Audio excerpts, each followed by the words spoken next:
Subscribe کریں ہمارے channel SNZ کو۔ سبسکرائب کرنے کے لیے اس لال بٹن پر کلک کریں اور گھنٹی کے آئیکن بیل آئیکن پہ بھی کلک کریں تاکہ ہر لیٹسٹ ویڈیو پہنچے آپ کے پاس سب سے پہلے۔ الحمدللہ وحدہ والصلاة والسلام علی من لا نبی بعد۔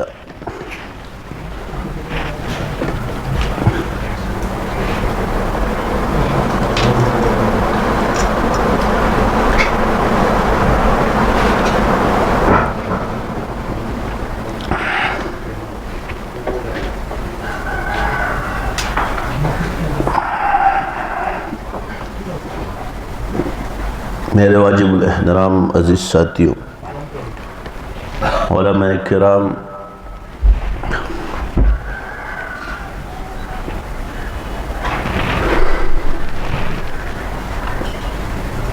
دنیا میں جب بھی تباہی پیدا ہوئی ہے یا دنیا میں آبادی آئی ہے تو دنیا کو آباد کرنے کے لیے اور اس کی خلافت اللہ نے نبی کو سونپی۔ یعنی اس دنیا کو جو وجود یا زندگی بخشی ہے، اس زمین کو، وہ ایک نبی کی برکت سے۔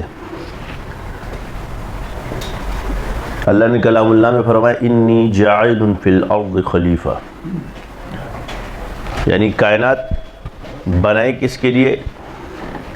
زمین بنی کس کے لیے؟ خلافت کے لیے، کہ اس زمین پر ایک خلیفہ ہوگا اور وہ اس نظام کو چلائے گا۔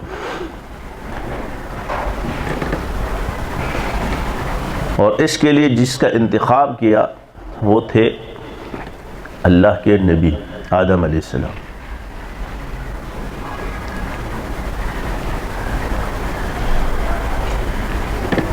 اس کے بعد جیسے ہی دنیا آباد ہوئی، شیطان تو ساتھ ساتھ ہے بہکانے کے لیے، تو اس کا وار انبیاء پر نہیں چلا۔ یعنی سمجھ لے کہ اس کے داؤ پیچ جتنے بھی ہیں یہ نبی پر نہیں چل سکتے، اور اللہ نے فرما دیا کہ بندے جو میرے بندے ان کو تو گمراہ نہیں کر سکتا، اور جو اللہ کے بندے ہیں وہ ان سے لڑنے کی طاقت رکھتے ہیں۔ اس کی وجہ کیا ہے؟ کہ اللہ کا قرب۔ جو لوگ سنتوں پر چلتے ہیں، انبیاء کے طریقوں پر چلتے ہیں، وہی دنیا میں فلاح پاتے اور آخرت میں فلاح پاتے۔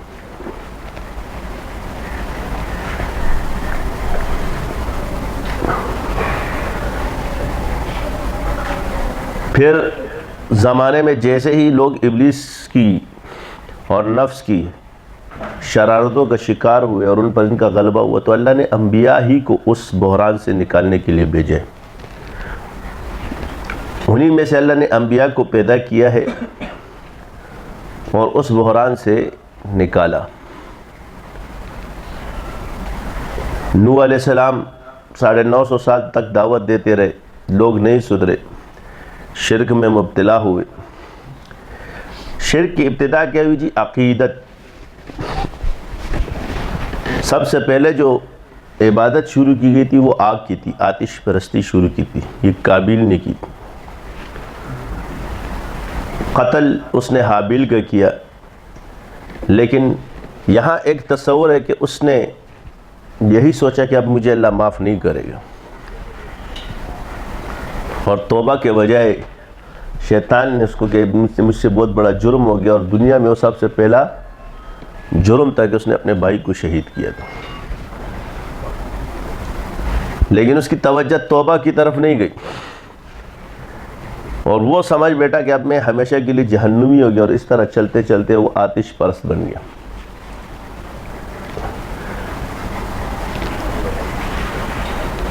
تو شرک کی جو پہلی ابتدا ہوئی وہ کس چیز سے ہوئی؟ آگ سے ہوئی۔ شیطان نے اس کو آگ کے ذریعے گمراہ کیا۔ کیوں؟ کہ اس نے کہا میں آگ سے بنا ہوں، اور یہ اس نے اپنی پہلی عبادت بندے سے کروائی۔ یاد رکھنا ہدایت اللہ کے ہاتھ میں ہے۔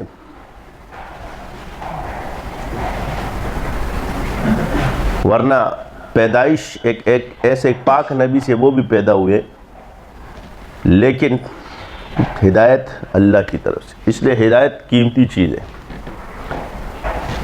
ہدایت سے قیمتی چیز دنیا میں کوئی چیز نہیں. اگر کوئی آپ سے سوال کرے کہ دنیا کی سب سے قیمتی چیز کیا ہے تو بولنا ہدایت ہے. ہدایت سے زیادہ قیمتی چیز پوری دنیا میں کوئی نہیں. نہ مال، نہ دولت، نہ زر، نہ اولاد، نہ ماں باپ، کچھ بھی نہیں. ہدایت. جو لوگ ہدایت پر ہوتے ہیں وہی دنیا کے سب سے مالدار ترین لوگ ہیں. ہمارے ہاں ایک قدر نہیں ہے. وجہ کیا ہے کہ جب انسان یہ سوچتا ہے کہ اب مجھے اللہ معاف نہیں کرے گا اور میں دھوکہ، تو اس سے توبے کی امید ختم ہو جاتی ہے. اور وہ توبے کی امید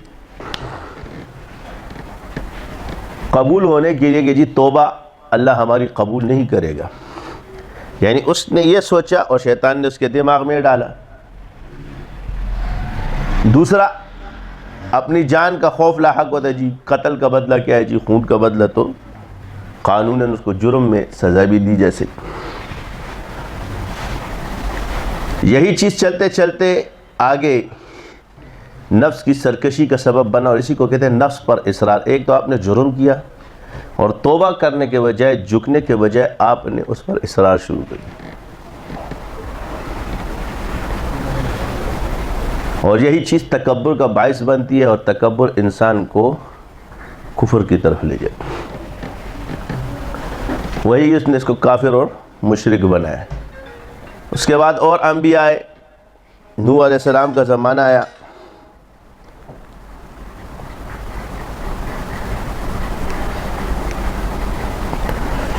اور اس وقت کے لوگ بت پرستی میں مبتلا ہو گئے. اب بت پرستی میں کیا مبتلا ہوئے؟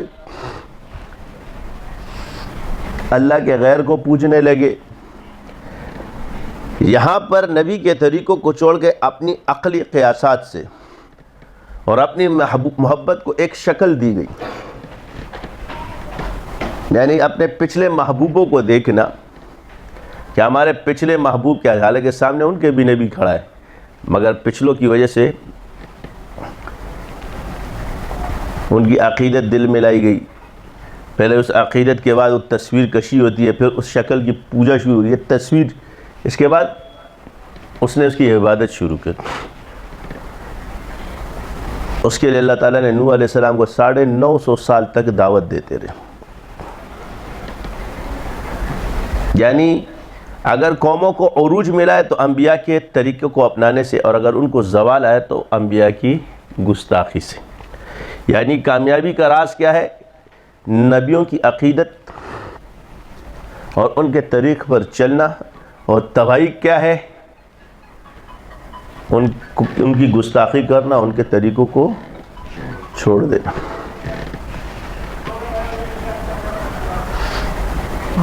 پھر ابراہیم علیہ السلام کا دور ہمارے سامنے آیا، اور ان کے ساتھ جو واقعات پیش آئے، جو مجاہدے ہوئے، وہ ہم نے تاریخ کی کتابوں میں تقریباً مسلمانوں کو وہ ازبر ہے. لیکن جو حکومتیں ان سے ٹکرائی، کیا وہ حکومت بچی؟ نہیں بچی. نمرود تباہ و برباد ہو گیا. جو خدائی کا دعویٰ کرتا تھا، شداد تباہ و برباد ہو گیا. اس وقت کے سپر پاور کہلاتے تھے. یعنی اتنے بڑے سپر پاور تھے کہ جو اپنے آپ کو خدا کہتے تھے. اس سے بھی زیادہ کوئی ہو سکتا ہے نعوذ باللہ کہ یہ اتنی بھی طاقت کسی کے پاس ہو. یعنی جو بندہ اپنے آپ کو خدا کہے تو سمجھ لو اس کو کہتے کہ مجھے زوال نہیں. لیکن اللہ تعالیٰ نے انبیاء کو ان کے لیے بھیجا، ان کی ہدایت کے لیے. اس نے ہدایت کو قبول نہیں کیا اور وہ بھی تباہ و برباد ہو گئے. ایک لنگڑے مچھر سے اللہ نے اس کا کہتے نا، گر وقت آ پڑا ہے مایوس کیوں کڑا ہے، اللہ بہت بڑا ہے، اللہ بہت بڑا ہے. سنگلاخ وادیوں میں تو دیکھ گر نظر ہے، چوری تلے پسر ہے، ایک خواب کا اثر ہے. چوری چلی نہیں کیوں، گردن کٹی نہیں کیوں، کس کا حکم چلا ہے، اللہ بہت بڑا ہے. تو اللہ کا حکم چلتا ہے. نمرود بھی تباہ کر دیا۔ مقصد کیا ہے؟ پھر موسیٰ علیہ السلام آئے اور فرعون تباہ و برباد ہو گیا، لیکن فرعون ایسا تھا کہ اسے پتا تھا کہ یہ موسیٰ پیغمبر نبی برحق ہے۔ 9 مرتبہ کے عذاب ان قبطیوں پر آئے، لیکن جب مشکل آتی تھی تو سیدھا موسیٰ علیہ السلام کے پاس جا کے دعا کرواتے تھے۔ یہ منافق کی ایک پہلی قسم یہ ہے، مطلب کے ٹائم پہ اس کو کہتے ہیں مفاد پرست ٹولہ۔ مطلب کے ٹائم پہ کام نکلوا دو، پھر اپنے ہی نفس میں ڈٹے رہو۔ تو یہ منافقوں کی پہلی ٹولی یہاں سے شروع، پہلے کافر اور مسلمان تھے، یہ منافق یہاں سے شروع ہو گئے، یہ قبطی تھا۔ جب مشکل پڑتی تھی تو یا اللہ، تو یہی وجہ ہے کہ 9 مرتبہ ان پر عذاب آئے اور 9 مرتبہ انہوں نے دھوکہ دیا۔ لیکن دیکھو کہ اس بات کو یاد رکھنا کہ نبی کی دعا سے وہ عذاب ٹل جاتا تھا، چاہے وہ دھوکے کے لیے کر رہے ہو، مگر اس عذاب سے ان کو نجات مل جاتی۔ لیکن وہ تباہ کب ہوئے؟ جب انہوں نے ہٹ درمی شروع کی اور اللہ تعالیٰ نے اس کو غرق کر دیا۔ یہی وجہ ہے کہ جب بنی اسرائیل کو اللہ نے عزت دی تو وہ سمجھے جی ہم تو انبیاء، تو انہوں نے تکبر نے نہ ابلیس کو چھوڑا نہ بنی اسرائیل کو چھوڑا، اور یہی شرف اور نسب کا تکبر کہ ہم ہی ہیں دنیا کے سب سے مشرف لوگ اور ہم سے اوپر کوئی نہیں، اور اب ساری دنیا کے ٹھیکیدار ہم ہیں۔ یہ تکبر چلتے چلتے انہوں نے حضور کی بھی رسالت کا انکار کر دیا، حضرت عیسیٰ علیہ السلام کی رسالت کا بھی انکار کر دیا۔ یہ صرف حضرت حضور صلی اللہ علیہ وسلم کی رسالت کا انکار یہود کے یہاں نہیں ہے، بلکہ حضرت عیسیٰ علیہ السلام کی ہاں بھی ہے، کا انکار بھی ہے، اور نعوذ باللہ ان کو بہت ہی غلط الفاظ سے یاد کیا جاتا ہے۔ حیرت ہوتی ہے عیسائیوں پر، مگر وہی ہے کہ آپ علیہ السلام نے فرمایا کہ کافر ایک ملت اور مسلمان ایک ملت۔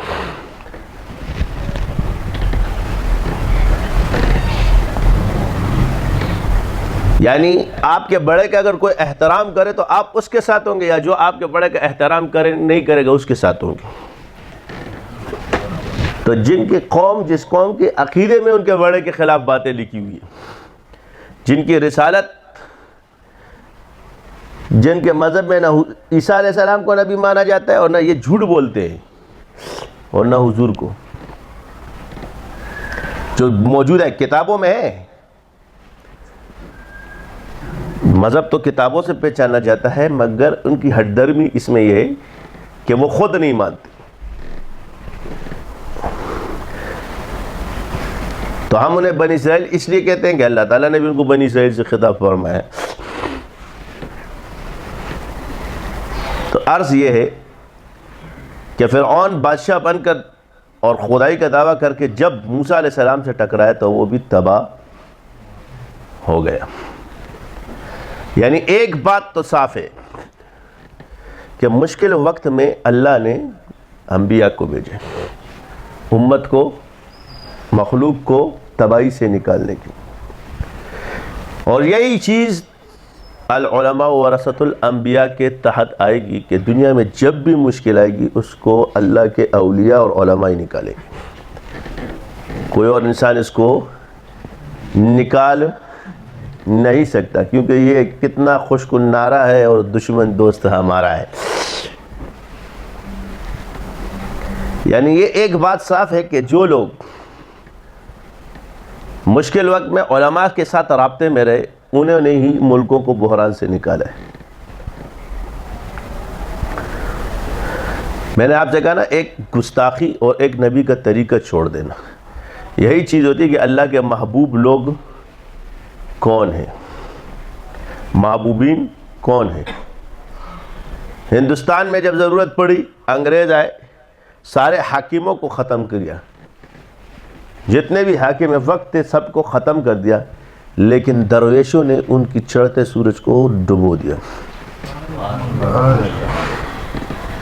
جب انہوں نے اللہ والوں کو اور علماء کرام کو شہید کیے، 14,000 علماء شہید ہوئے، تو اللہ تعالیٰ نے دیوبند کے ایک سپوت کو اٹھایا اور اس نے تحریک ریشمی رومال شروع کی اور اس کا نام تھا شیخ الہند محمود الحسن دیوبندی رحمۃ اللہ علیہ، اور اس تحریک نے ان کو دیمک کی طرح کھا لیا اور کھوکھلا کر کے چھوڑ دیا۔ ہم سمجھتے کہ جی ہم نے ان کو ختم کر دیا، اور یہ بات یاد رکھنے کہ اللہ والوں کی تحریکیں ختم نہیں ہوا کرتی، وہ شہید ہو جائے تو اس میں اور جان آ جاتی ہے، کیونکہ پہلے ہی وہ اللہ والا ہے، صدیق ہے، پھر تم نے اس کو دوسرا درجہ بھی مل گیا، شہید ہے، تو ہم سمجھتے کہ جی ہم نے ان کو ختم کر دیا۔ یہی فرق ہوتا ہے، جب باطل کی قوت یا وہ ختم ہو جاتی تو مٹ جاتا ہے، لیکن اللہ کے ولی کو جب شہید کیا جاتا ہے وہ زندہ ہو جاتا ہے۔ یہ فرق ہے۔ جو کفر ہے جب وہ ان کا بڑا جاتا ہے تو فنا ہو جاتا ہے، لیکن اللہ والے جب کسی مقصد کے لیے اٹھتے ہیں اور جب وہ شہید ہوتے ہیں یا ان کو مارا جاتا ہے تو وہ کام زندہ ہو جاتا ہے، وہ زیادہ پھیلنا شروع ہو جاتا ہے۔ دنیا میں وہی لوگ کامیاب ہیں جنہیں اللہ والوں کی قدر کی ہے۔ یہی چیز ہے، اور ہر دور کے اندر غلط چیز کے لیے اور غلط بات پہ اہل اللہ اٹھے، علماء اٹھے۔ ہر وہ حکومت دنیا میں یاد رکھے جو کامیاب ہوئی ہے، اور اسی حکمران کو آج تک مانا جاتا ہے جو اللہ والوں اور اہل علم کی عزت اور اکرام کرتا رہا۔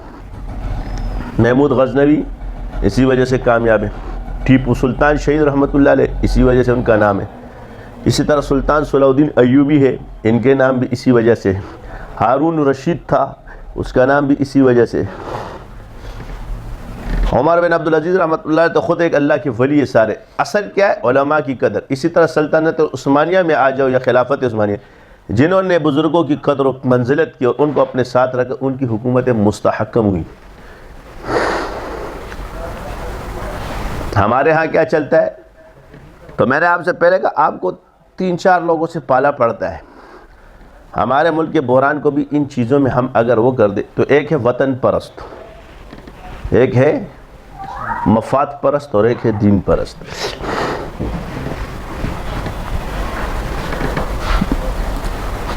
اب یہ کیوں کہا گیا کہ جن کا مقصد کیا ہے، مقصود کیا ہے، یعنی وہ ایک چیز دوسری چیز پہ جب وہ قربان کرنے کے لیے تیار ہو جاتے، بس اصل مقصود ان کا یہ ہوتا ہے، تو مولوی دین پر کوئی کمپرومائز نہیں کر سکتا۔ جب بات دین کر آئے گی اور مفاد کی آئے گی تو وہ مفاد چھوڑ دے گا، دین کو قبول کرے گا۔ یہاں اس کے جسم میں، اس کے مزاج میں لچک نہیں آئے گی۔ ہمارے اور ادارے فوج یہ ہے وطن پرست، یہ وطن کے سامنے کوئی کمپرومائز نہیں کریں گے۔ جب وطن کا معاملہ آئے گا تو یہ اپنے مفادات کو چھوڑ دیں گے۔ اور ایک ہوتا ہے مفاد پرست، جو ان سب چیزوں کو اس میں قربان کر دے گا۔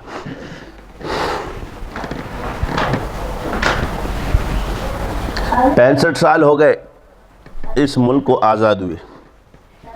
اب اس ملک کی تاریخ تلاش کرتے ہیں کہ اس ملک کو استحکام ہمارے اداروں کو سب کو سوچنا چاہیے کہ صرف ان سیاستدانوں کی وجہ سے ہوا یا یہ علماء اور افواج کی وجہ سے ہوا۔ سن 1948 کی جنگ جڑی جاتی ہے، فوج کے شانہ بشانہ کون ہے؟ علماء ہے۔ 65 کی ہوتی ہے، فوج کے شانہ بشانہ کون ہے؟ علماء ہے۔ 1971 کی تباہی کا سبب کیوں بنا؟ کہ وہ لوگ علماء کے گستاخ تھے، جس کی وجہ سے پاکستان اولیاء کے گستاخ تھے اور یہ 2 ٹکڑے ہو گئے۔ اسی طرح جتنے ممالک اور ہیں ہمارے ملک کو تباہ کرنے کے لیے، اس وقت ان کے ساتھ کون تھے؟ علماء تھے۔ اور ہر دور میں علماء اور اولیاء کا جوڑ جب اداروں کے ساتھ رہا، ملک کو ترقی نصیب ہوئی۔ جب ہر مشکل وقت میں بحران سے نکالنے کے لیے علماء نے کردار ادا کیا ہے، تو پھر یہ کیسے کہا جا سکتا ہے کہ علماء حکومت نہیں کر سکتے؟ جب وارث نبی ہی انسان کو، جب نبی کو بھیجا اللہ نے دنیا کو بحران سے نکالنے کے لیے، تو کیا کہتے جی سیاست ان کو کہاں سے آتی ہے؟ ٹھیک ہے، جو لوگ سیاست کے میدان میں ہیں وہ مولانا فضل الرحمان کی قدر و قیمت جانتے ہیں۔ خود آپ بھی ان کی صلاحیتوں کے متعارف ہو. چند چیزوں میں اختلاف ہمارا بھی ہے، لیکن اس کا یہ مطلب نہیں ہوتا کہ اس کی صلاحیتوں کو ختم کر دیا جائے. میرا اختلاف مذہبی اور عسکری طبقے میں صرف یہ ہے کہ ان کا آپس میں لڑائی نہیں ہونی چاہیے، ان کے اندر تعارض نہیں ہونا چاہیے. یہ میرا اوپینین ہے. اگر وہ دوسرا ایک چیز میں ماہر ہے تو دوسرا دوسرے چیز میں ماہر ہے. ہر آدمی اپنے ڈومین میں ماہر ہے. ہم نے بھی موجودہ حکومت کو دیکھا، ہر طریقے سے اس کی حمایت بھی کی ہے، مگر وہ کہتے ہیں نا جو اپنے آپ کو ڈومونے پر آ جائے گا تو اس کو کب تک تم بچاؤ گے. جب وہ خود ہی ڈوبنے پر آ جائے تو کب رسائی دیں گے، ہاتھ تھوڑی دیں گے کہ ہم بھی ڈوب جائے. ہم تو ڈوبے ہیں صنم تجھ کو بھی لے ڈوبیں گے.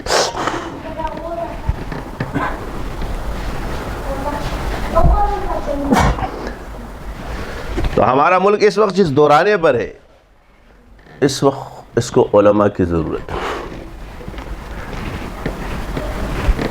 چاہے وہ امریکہ ہو، چاہے وہ پاکستان ہو، چاہے وہ عیسائی ہو، اگر آپ لوگوں کو اپنے زندگی کو بحران سے نکالنا ہے تو علماء کے ساتھ ہاتھ ملا لو. یہی تمہاری بچت کا ذریعہ ہے. بزرگوں سے ہاتھ ملا لو. تاریخ دیکھ لو، جو ان ملنگوں سے ٹکرایا ہے ہمارے، اس کی حکومتیں نہیں بچی. اس کو برطانیہ آزما چکا، اس کو رشیا آزما چکا، اور اس کو آپ لوگ بھی آزما چکے.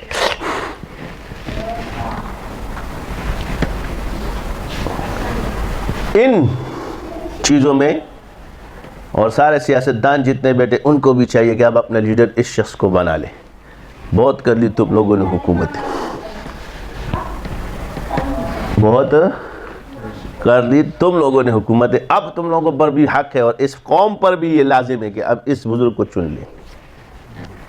کوئی ڈیزل بولتا ہے، شرم تو ان کو آتی نہیں کہ علماء کے نام کے ساتھ کس طرح کا نام ڈالا جاتا ہے. تو حلالی ہے مولوی کی وجہ سے. اگر یہ ڈیزل والے مولوی نہ ہوتے نا تو تیرا ڈیزل بھی ختم ہو چکا ہوتا. ابھی تیرے باپ کا نام تیرے ساتھ شمار نہ ہوتا. یہ سیاستدان جن کو کلمے نہیں آتے، جن کو نماز پڑھنا نہیں آتی، مولوی کھائے گا تو اتنا نہیں کھائے گا بقول آپ لوگوں کے کہہ بھی دی جائے کہ آپ کہتے جی مولوی کھائیں گے. یہ قناعت پسند ہے، کھانے والے نہیں ہیں. ہم لوگوں کا پیٹ جلدی بھر جاتا ہے بھائی. اس کی آسان سی تشریح کرے، مشاہدہ کرے کہ جو لوگ جمعیت علماء اسلام میں وزیر بنے ہیں یا جو بھی بنے، جا کے ان کے گھروں کو دیکھ لو. MNA MPS بنے ہیں اور پھر انہوں نے مدارس کھولے، فقراء کے ساتھ ان کا اٹھنا بیٹھنا ہے. بخاری بھی پڑھاتے اس حسنہ میں بھی. ان کے گھر آج بھی کچے پڑے ہوئے ہیں. اور جو تم لوگوں کے گھر ہے، تمہارے نوکروں کے اور اس کے، وہ اس سے زیادہ بڑے. تو ایسے لوگ جب حکومت پر آئیں گے تو کاروباریوں کو بھی فائدہ ہوگا. ٹیکس ویکس تو انہوں نے کھانا نہیں ہے تم لوگوں سے. ہماری ضرورتیں کم ہیں. کیا ہے؟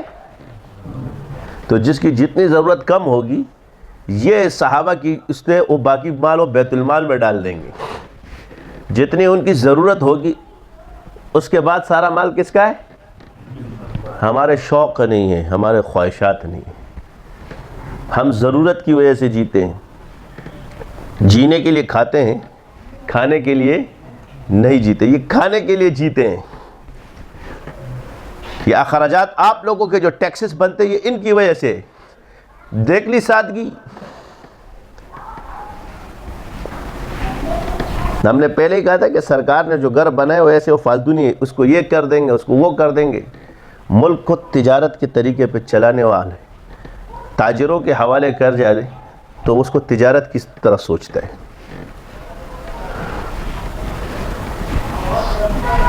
فوجی آتا ہے تو اسے وہ فوج کے مزاج سے سوچتا ہے، کیونکہ جس نے جس طرح محنت کی وہ اس پہ چلتا ہے. ثابت کروا دیا ان سے کہ نواز شریف کی حکومت اچھی تھی. وہ کہتا ہے نا ہر آنے والا پہلے سے بدتر ہوتا ہے. یہ حضور کی حدیث ہے. اب اس بدترین دور میں تم کو کون نکالے گا؟ اللہ والے. جب بھی امت پہ بدترین دور آئے، یہ حاکموں کے لیے کہ حاکم وقت آئے گا، لیکن جب عالم کا نام اس کے ساتھ آئے گا اور اللہ والا ہو جائے تو وہ تمہیں اس بحران سے نکال دے گی.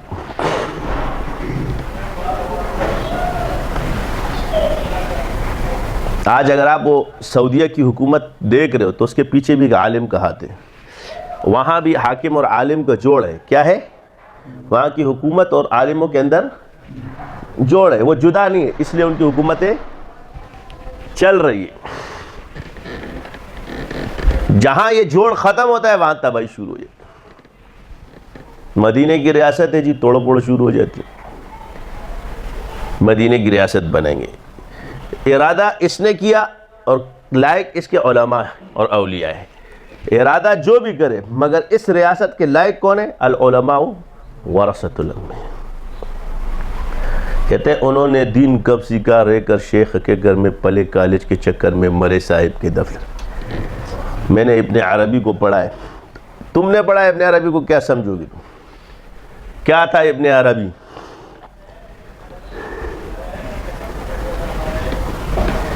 یہ پڑھنے والے اگر ابن عربی کے وارث ہوتے تو سارے ہو جاتے. 4 جنوں کو پکڑنے والے کہتے ہیں کہ جی ہم ابن عربی کی تشریح اچھی طرح سے کر سکیں. بل گیٹس نے کہا کہ جی انڈا، دنیا کو دھوکہ دینے کے لیے بل گیٹس نے آج پوری دنیا میں پیسہ سافٹ ویئر سے کمایا، انڈے سے کمایا. آپ اس کو بولو کہ یہ سافٹ ویئر ہمیں دے دو، انڈے ہم سے لے لو. پتہ چل جائے گا دودھ کا دودھ، پانی کا پانی. ہماری وزیر صاحبہ بیٹھتی ہے، کہتی ہے اربوں روپے کی پراپرٹی پہ اولناس قابض ہے. یہ اربوں روپے کی پراپرٹی گورنمنٹ کی وجہ سے نہیں بنی ہے. اپنے دماغ کو درست کرو، یہ عوام کی محنت سے بنی ہے. آج بھی گورنمنٹ کی زمین پڑی ہوئی ہے مگر وہ کوڑیوں کے دام نہیں ہے. عوام نے اسے آباد کیا ہے، اور سرکار کی زمین پر اگر کوئی بیٹھ جائے تو یہ سرکار اور عوام کا معاملہ ہے. کسی کی زمین پر بیٹھنا حرام ہے. سرکار کو چاہیے کہ وہ زمین اب اس کو بیچ دے، اس کو توڑے نا، کیونکہ سرکار نے تو بیچنی تھی. تو سرکار نے جن لوگوں کو اس وقت بیچی تھی وہ کتنے میں بیچی تھی؟ ابتداءً ذرا ریٹ لگاؤ نا. یہ حال ہے. عورتیں جس ملک میں ہوں گی اس کا بیڑا غرق نہیں ہوگا تو کیا ہوگا؟ ایک بیٹھ کے کہتی ہے اسرائیل کو تسلیم کریں گے، دوسرا کہتے ہیں اس کو کرنا چاہیے، اس کو. اور حدیث کیا کہتے ہیں کہ جی حضور صلی اللہ علیہ وسلم بھی بنی اسرائیل میں سے تھی. یہ اپنی کھوپڑیاں، آپ لوگوں کے ایمان کی فکر ہے. یہ وہ شیخ آیا ہوا ہے، اس کی تفسیریں سن سن کے تم لوگوں کا بیڑا غرق ہو چکا ہے. اس کو اس سے مناظرہ ہوا ہے، اس سے آ رہا ہے کہیں صحیح ٹھیک ٹھاک آدمی سے بٹھا دو، واٹ اس کی دماغ درست کر دیں گے، دوبارہ بیٹھے گا بھی نہیں.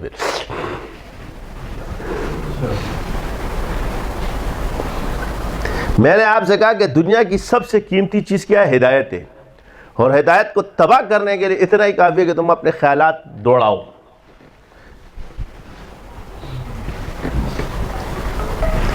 تو میں نے آپ سے کہا کہ اس وقت کی بحران کی سب سے وجہ کیا کہ اب کون ہے؟ کہ علماء کا اور اداروں کا آپس میں اتحاد اور اتفاق ہونا چاہیے. اور بیرونی قوتوں کو بھی چاہیے کہ علماء کے اندر منافقت نہیں ہے، ان کو ہاتھ انہی سے ملانا چاہیے.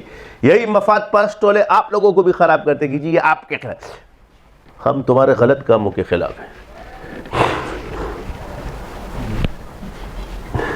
یہ کیا کہتے ہیں؟ یہی لوگ درمیانہ طبقہ ہوتا ہے کہ ان کو وہاں جا کے تمہارے خلاف گمراہ کرتا ہے، اور وہ کوئی علم غیب تو نہیں رکھتے.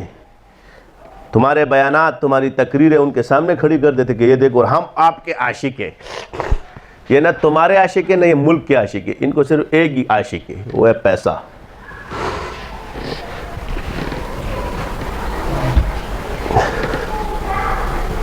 ہم داڑھی ٹوپی والے لوگ مولویوں کے ساتھ اچھے لگتے ہیں. ہم نے نہ فرشتہ ہونے کا دعویٰ کیا ہے نہ پاکیزہ ہونے کا دعویٰ کیا ہے. پاکیزہ ڈائجسٹ لکھنے میں اچھا ہے مگر یہ ہو نہیں سکتا. لیکن عرض یہ ہے کہ چند چیزیں جو مدینے کی ریاست کے لیے ضروری ہے وہ پوری تو نہیں، وہ ہم لوگوں میں ہے. الحمدللہ داڑھی ہم لوگوں کی ہے، پگڑیاں ہم لوگ پہنتے ہیں، لباس سنت کا ہم لوگ پہنتے ہیں، یہ پوری جماعت میں آئے. کوئی بھی آپ کو انشاءاللہ رہنما داڑھی شیو والا، جب وزیر اعلیٰ بھی آیا تو اس کو بھی داڑھی رکھوائی تھی.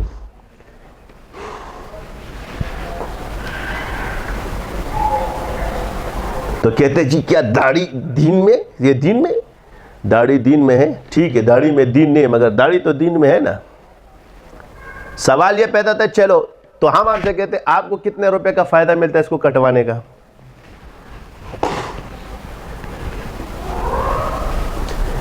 ٹھیک ہے داڑھی رکھنے سے تو آپ کے شیف کے پیسے اور مشینوں کے پیسے بھی بچ جاتے ہیں، کریم کے پیسے بھی بچ جاتے ہیں. ادھر تم لوگ کو بچت نہیں سوچتی، اربوں کی پراپرٹیاں سوچتی ہے. جی اربوں روپے کی پراپرٹی بن گئی، توڑ دی. سرکار کی زمین تھی، وہاں بیریئر ٹاؤن بند کر دو، یہ کر دو، وہ کر دو. جہاں ملک کی ترقی ہوتی ہے اس کو، یہاں پڑوس میں زمینیں مل رہی ہے 1 لاکھ روپے کی، یہ آپ کا 63 ٹاؤن. کوئی پاگل توڑے جو بیریئر ٹاؤن میں 17 لاکھ روپے کے خریدی ہے، اس آدمی کی محنت ہے. شریعت کے ساتھ ساتھ عقل کو بھی جو ہے نا آپ لوگوں کرو، کچھ باتیں کاروباری طور پہ بھی سوچو. آج نیسلے کا پانی اور اب وہ 12 روپے کا 5 روپے کا تم نہیں خریدتے، نیسلے کا پانی کیوں خریدتے ہو؟ کیونکہ یہ اس کا نام ہے، اس نے جو محنت اور ایمان یہ اس کا نام ہے اور وہ اس کا حق ہے کہ اس کو خریدے. کوکا کولا، پیپسی کولا آپ لوگ مہنگی پیتے ہو، مگر 5 روپے والی 2 بوتل سوڈا کی نہیں پیتے. کیا نہیں بنتی؟ یہ آپ کے ملک کے اندر حیرت کی بات ہے کہ یہ انصاف کی باتیں ہو رہی ہے. میں دنیاوی لحاظ سے آپ سے باتیں کروں. کوئی بھی زمین کوئی بھی خریدتا ہے، یہ سرکار ابھی بھی پڑی ہے، یہاں عوام نہ کوئی آباد کر سکتا ہے اس کو. جن لوگ بیٹھ چکے ہیں اس زمینوں پر، سرکار کو چاہیے جو بیٹے ہوئے سب سے پہلے ان کو بیچے، اور اس کے ریٹ اس وقت کے لگائے جب یہ بالکل غیر آباد تھی.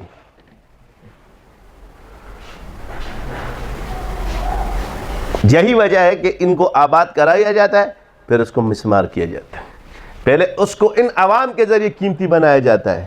یہ ساری حرکتیں اللہ نے ہم کو دکھائی ہے کہ تم لوگ کیا کیا کرتے ہو.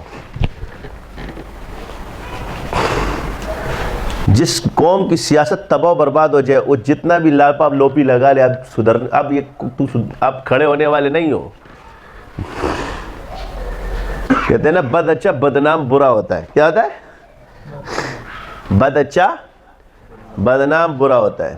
تم نے وہ والا کام کیا. ایک آدمی تھا، وہ کفن چور تھا، اس نے اپنے بیٹے سے کہا کہ بیٹا جب میں مر جاؤں تو میرا نام روشن کرنا.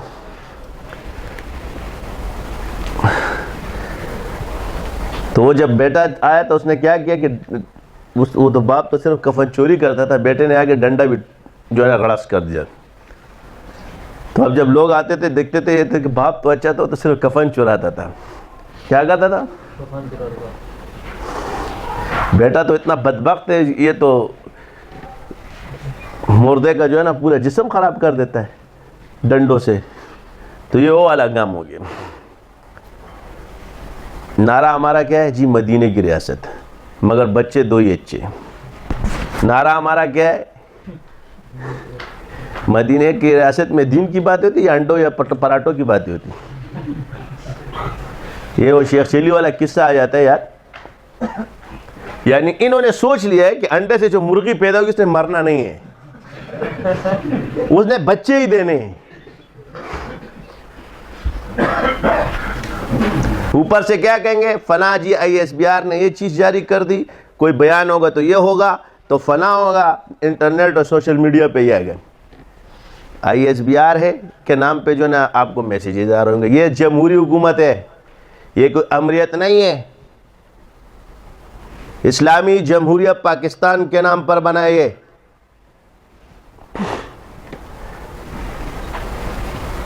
یہ کوئی بھاگ بھڑک کے نہیں آیا ہوا ہے، پورا علماء کا کردار ہے. ہمارا حق ہے، یہ ملک ہم لوگوں نے آزاد کیا، ہمارے کبیرین نے آزاد کیا ہے. پراٹھے تم لوگ کا جانے ہم دے.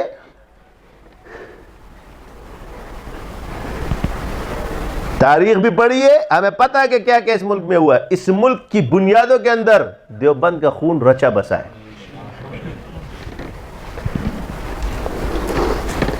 انہی اکابرین اور انہی بزرگوں کا. اب یہ ہمارا تعلق ایک روحانی ہے, ملک کے لحاظ سے ہم پاکستانی ہیں. ہماری آن, ہماری شان, ہماری جان, وطن پاکستان ہے. اب حنفی المذہب ان بزرگوں نے, اشرف علی تھانوی رحمۃ اللہ علیہ, کیوں کہ آپ کیا اس چیز کو نہیں اجاگر کرتا, یہ ہم لوگوں کی غلطی ہے, یہ ہمارے ان بزرگوں کی غلطیاں ہیں کہ جو اپنے اس چیز کو ظاہر نہیں کرتے, اور دوسرا آ کر کے باپ بن گیا. اشرف علی تھانوی رحمۃ اللہ علیہ, تھانہ بون, شبیر احمد عثمانی, ظفر احمد عثمانی, اس پاکستان کے جھنڈے لہرانے والے سب سے پہلے یہ بزرگ ہیں ہمارے.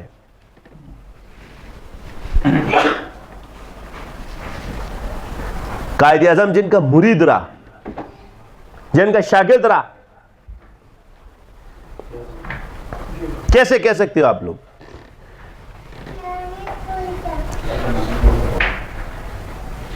یہ ہم لوگ اپنی تاریخ بھول چکے ہیں.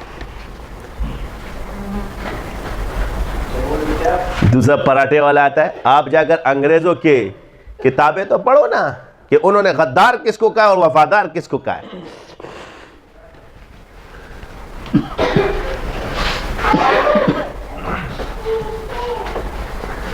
اتنی سی بات سمجھ میں نہیں آتی.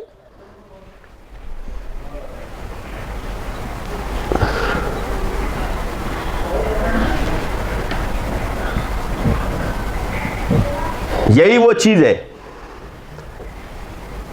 کہ جو ہم بھول چکے ہیں. جی تقوی کا نام کیا رکھ دیا ہے؟ عملیات کو برا بھلا کہنا اور سیاست کو برا بھلا کہنا. ان دین کے دو شعبوں کو, ایک نے کہا شعبہ ہی نہیں ہے, دوسرے نے کہا سیاست جو ہے ایویں ہی ہے. یہی وجہ ہے آپ علیہ السلام نے یہ مدینہ کی ریاست سمجھو, جو یہ لوگ نعرے لگاتے ہیں فضل الرحمان صاحب کے خلاف باتیں کرنے والے, ہمارے اندر بھی ایک دوسرے کی جو لڑائیاں ہوتی, ایک ہے نظریہ اور ایک ہے سیاست کے لیے ملانا. منافقین کافر اور مشرک تھے کہ نہیں تھے؟ آپ علیہ السلام نے ان کی مسجد کو, جو مسجد زرار بنی تھی, اس کو زرار کہا کہ ڈھا دیا تھا, لیکن مسجد نبوی سے نہیں نکالا ہے. یہاں تو ساتھ ملانا ثابت ہے, نکالنا تو ثابت ہی نہیں ہے.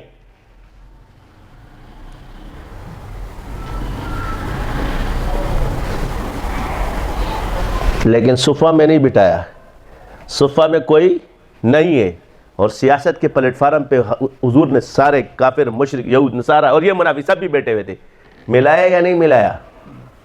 پہلے جا کے سنت تو دیکھو, یہاں سے چلانگے لگانا شروع کر دیتے.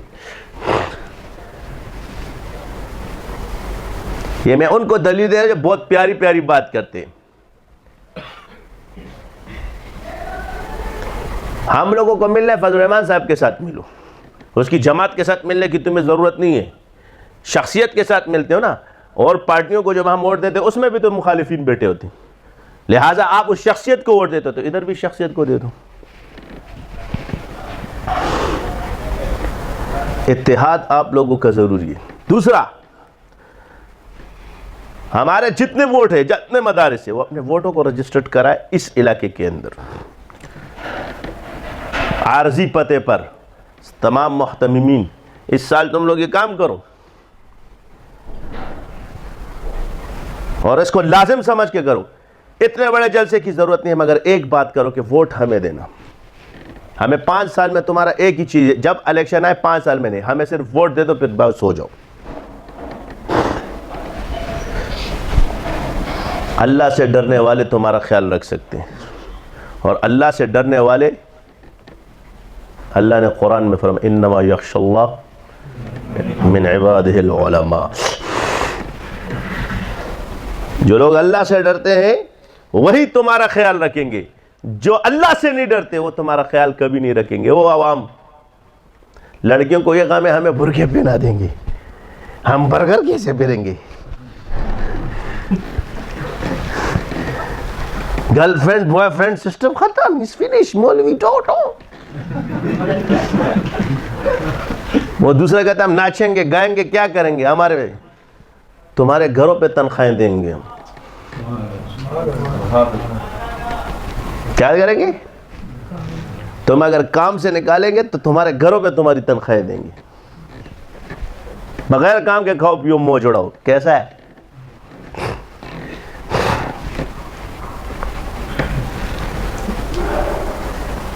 جب بیت المال ہمارے ہاتھ میں ہوگا اور مال تمہارے ہاتھ میں ہوگا. جب بیت المال ہی ہمارے ہاتھ میں نہیں تو مال تمہارے ہاتھ میں کیسے؟ صبح سے لا کے رات تک عورت جو ڈیوٹی کر رہی ہے، اگر یہ تیرا شوق ہے تو الگ بات ہے، اگر یہ تیری مجبوری تو وہ تو گھر میں بھی پوری ہو سکتی. تم مجبور اس لیے گھر سے باہر نکلے کہ ہم نااہل ہو چکے تھے، ہم لوگوں نے کمزوریاں دکھائی ہیں. عورت گھر سے باہر تب نکلتی جب مرد کمزور ہوتا ہے. عورت گھر سے باہر تب نکلتی ہے جب حاکم ہوتی. جب عورتیں، جب بھائی کام کرنا چھوڑ دے، جب باپ کام کرنا چھوڑ دے، جب شوہر کام کرنا چھوڑ دے تو پھر عورت کو گھر سے باہر نکلنا پڑتا ہے. جسم فروشی یہاں سے شروع ہوتی ہے.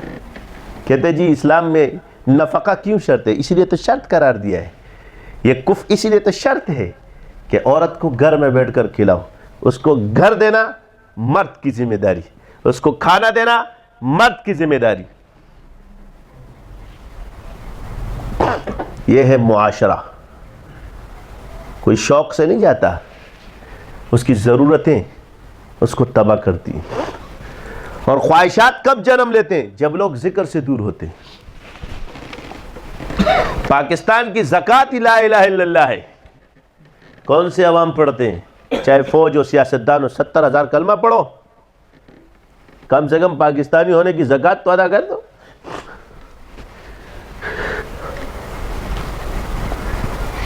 بعض چیزیں ہماری بھی غلطیاں ہیں. جو میں عرض کر رہا تھا وہ یہی ہے کہ جہاں سے آپ علیہ السلام نے سب سے پہلے، اس کو آپ لوگ جی مفاد پرستی اور غداری اور ڈمکانے کا نام دیتے ہو، پہلے آپ تاریخ پڑھو. آپ علیہ السلام نے سب سے پہلے ہجرت حبشہ کی طرف فرمائی صحابہ کی. کیوں؟ کہ وہ اس وقت ایک طاقتور قوم تھی، ایک طاقتور حکومت تھی. سنت پر آؤ. تم لوگ یہ لڑ رہے ہو نا، سنو، کہتے جی وہ کیوں مضبوط ہے؟ یہود نے یہی کیا تھا کہ انہوں نے عیسائیوں کے ساتھ ہاتھ ملایا. حضور نے کیا سنت اپنائی؟ مجبوری کے عالم میں سب سے پہلے کس حکومت کو ہاتھ دیا؟ کیا اس ہاتھ دینے سے اور اس مسلمان کو پناہ دینے سے ان کو کیا ہوا؟ اللہ نے ہدایت دی یا ضائع کیا؟ کہتے جی یہود اور نصارہ کو، آپ علیہ السلام، یہود کو اللہ تعالیٰ نے، حضور صلی اللہ علیہ وسلم نے اور صحابہ نے نکالا تھا. بات یہ ہے کہ یہود کو نہیں نکالا تھا، غداروں کو نکالا تھا. کیا کیا تھا؟ یاد رکھنا، قانون کی بات کیا کرو، اصول کی بات کیا کرو. جب ریاست بنی تھی اس ریاست کی حامی بنی تھی سب نے، اور غداری کر کے مکہ کے مشرکوں کا ساتھ دیا تھا، ان کو رستہ دیا تھا، ان کو علاقے بتائے گئے تھے. یہ غداری ہے اور اسی غداری کی سزا ہے. آج بھی ہے. کسی قوم اور ملک میں بندہ غدار ہو جائے اس کو باہر نکالا جاتا ہے. اور اسلام میں اس کی 3 سزائیں، اور تمہارے ہاں بھی اس کی سزا موت ہے سب سے بڑی، کہ غدار کو نہیں. لیکن اسلام نے اس کی 3 سزائیں رکھی ہے. یہی نرمی تھی اسلام کی کہ یا تو اس کو مار دو، قتل کر دیا جائے، یا پھانسی پہ لٹکایا جائے، اس کو ملک بدر کر دیا جائے. تمہاری جان بچا دی جاؤ، ملک بدر کروایا ہے. یہ حضور کی رحمت.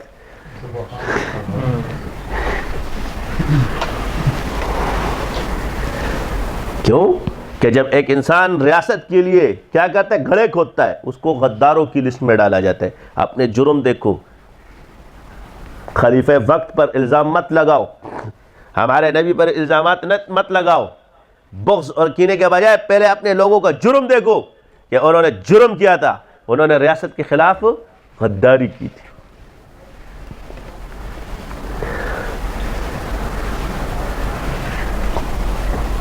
اس لیے سورہ توبہ نازل ہوئی بغیر بسم اللہ کے. اس سے ثابت ہوتا ہے کہ اللہ کو ریاست کی غداری پسند ریاست کی غداری پسند نہیں ہے. یہی وجہ ہے کہ ہمارے جب اختلاف ہوا تو مسلمانوں کا الگ ملک اور وہاں کا انگریز، تو بات یہ ہے کہ مشرکوں کے ساتھ ملنے کی وجہ بھی یہی ہے کہ وہ وہاں کے رہنے والے تھے، اور حضور نے بھی مدینہ میں ساتھ رہنے والے مشرکوں کو ملایا ہے، اور جو باہر سے آئے تھے وہ غازب تھے، لہٰذا ان کے ساتھ لڑنا تھا، تو جو باہر سے آئے گا اس سے لڑا جائے گا، جو ساتھ رہے گا اس کو اس کے ساتھ ہاتھ ملایا جائے گا۔ یہ اصول کس نے دیا؟ مدینہ کی ریاست نے دیا۔ مدینہ کی ریاست میں اولین ترجیح مسلمان کو ہے، یہاں تھوڑی ہے کہ تم اپنوں کو جو ہے نا ٹبا ٹب لو، اور ہے وہ کون سے شہر ہے کسی زمانے میں ہم بھی سنا کرتے تھے، بھول گیا، یاد آ جائے، ہے اس کا شعر گانے، لیکن یہ یاد آ جائے تو اچھا، شعر اچھا تھا، ہاں، اپنوں پہ ستم غیروں پہ کرم، کیا؟ اپنوں پہ ستم غیروں پہ کرم، یہ وہ والا حال ہے۔ نعرے لگاتے ہیں، ہر کوئی آتا ہے، ایک آتا ہے جی ہم یہ لائیں گے، مولویوں کو لاؤ، مولانا فضل الرحمان کو، آپ کو ہم روٹی کپڑا اور مکان بھی دیں گے، اور اسلام تو اسلام ہی ہے، اور زبردستی آپ لوگوں کے ساتھ کچھ بھی نہیں کریں گے، لیکن صرف آپ لوگوں کو وہ عیدات کھل کے سنائیں گے، اور یہ جتنے ڈھکوسلے ہمارے سامنے بیٹھے ان کو ہم اپنے بھیجے ماریں گے، کوئی لڑائی شڑائی نہیں کریں گے آپ سے، صرف دو ٹوک باتیں کریں گے، پھر ہم تمہیں بتائیں گے کہ ہمارے شاہ سوار کس طرح کی باتیں کرتے، یہ میڈیا میں تو تم الو الو لا کے ہمارے بیٹھاتے ہو، ذرا سامنے بیٹھو گے اس وقت پھر تمہیں بتائیں گے کہ کس طرح کے جوابات ہوتے، پھر دودھ کا دودھ اور پانی کا پانی کس طرف جاتا ہے۔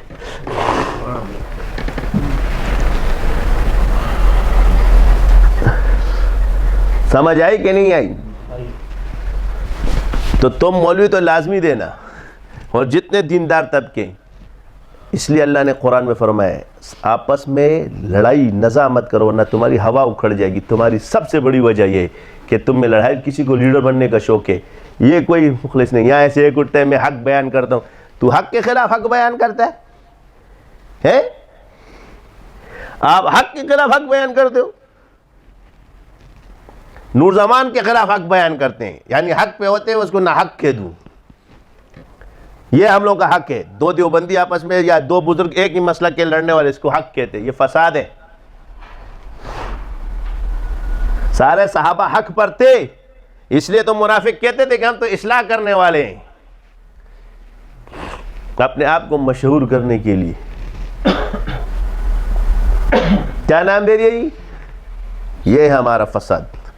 شیخ الہند رحمۃ اللہ علیہ نے ایک ہی بات فرمائی ہے، میں نے قوموں کی تباہی دو وجہ سے دیکھی ہے، نمبر ایک آپس کی خانہ جنگی، اور نمبر دو قرآن سے دوری۔ اب آ جاؤ اس بزرگ کا تجزیہ جس نے مالٹا کی جیل کاٹی اور یہ باتیں کی، اب آپ کے اندر ایک خاتون آتی ہے، وہ قرآن کا ترجمہ لاتی ہے، پوری دنیا میں مشہور ہو جاتی ہے۔ جس نے نہ عربی گرامر اتنی خاص پڑھی، نہ اس کے اصول اور ضوابط سے، لیکن ایک پوری دنیا میں ایک جماعت اٹھتی ہے، وہ ترجمہ کرتی ہے، پڑھا لکھا طبقہ ہے لیکن گرامر سے ناواقف، اصول کے، فقہ کے، اور سے ناواقف، وہ اپنے تجزیے پیش کرتی ہے دنیا کے۔ اس کا مطلب ہے لوگ پیاسے ہیں، لوگ پیاسے ہیں، ان کے فطرت میں قرآن سے محبت رکھی۔ غلطی کس کی تھی کہ ان کو ترجمہ نہیں سکھایا، ہمارا یا ان پڑھے لکھے لوگوں کا؟ اللہ نے صاف فرمایا ہے تم نہیں کرو گے میں کسی اور کو کھڑا کر، ہم نے اس چیز کو صرف مدرسے تک محدود رکھا ہے، عوام تک کون لائے گا؟ کون سی مسجد کے اندر قرآن کا ترجمہ باقاعدگی کے ساتھ مولوی کرتا ہے؟ کون سا ریاض الصالحین کی ایک حدیث پیش کرتا ہے؟ مجھے چند دکھا دو بس۔ 2 دن کے لیے درس قرآن شروع ہوتا ہے، چوتھے دن بند ہو جاتا ہے۔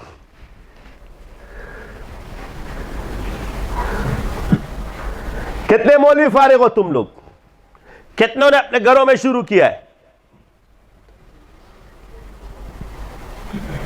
کیا اس کے پڑھانے کے لیے مدرسہ ہی شرط تھا؟ جب یہ دیوبند بنا تھا تو کیا یہ اس وقت مدرسہ تھا؟ سارے 1000 طلباء آتے اس میں، یا ایک استاد اور ایک شاگرد ایک انار کے درخت کے نیچے تھے؟ کیا تمہارے گھر میں ایک ٹپائی تک نہیں ہے، ایک چارپائی تک نہیں ہے؟ ہزاروں کے حساب سے، لاکھوں کروڑوں کے حساب سے نہیں، کروڑوں کے حساب سے اس وقت علماء تیار کیے جا چکے ہیں. مگر مجھے بتاؤ اگر ایک آدمی 2 لوگوں کو بھی پڑھاتا تو آج 2 کروڑ لوگ ہوتے. اپنی غلطیاں نہیں ماننی مگر دوسروں پر انگلیں اٹھانی ہے. ہم نے سیاست ووٹ سے چلتی ہے. 65 سال میں ہم نے ووٹ کے لیے کتنی کارکردگی گئی. سیاست خدمت سے چلتی ہے. ہمارے اندر صرف تقریر سے نہیں چلتی، صرف تدبیر سے نہیں چلتی. یہ 2 چیزیں تو ہمارے اندر ہے، لیکن ووٹ اور خدمت میں ہم نے کتنا کام کیا مجھے یہ بتاؤ. کیونکہ مجھے شرم آتی ہے کہ میں کسی کی خدمت کروں. سب سے پہلی خدمت مال ہے، اس کے لیے ہم نے کتنے ٹرسٹ بنائے.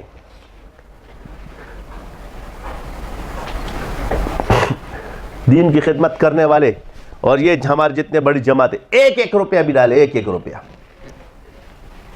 روزانہ کے حساب سے 30 روپے روزانہ ہم لوگ جمع کریں پابندی کے ساتھ.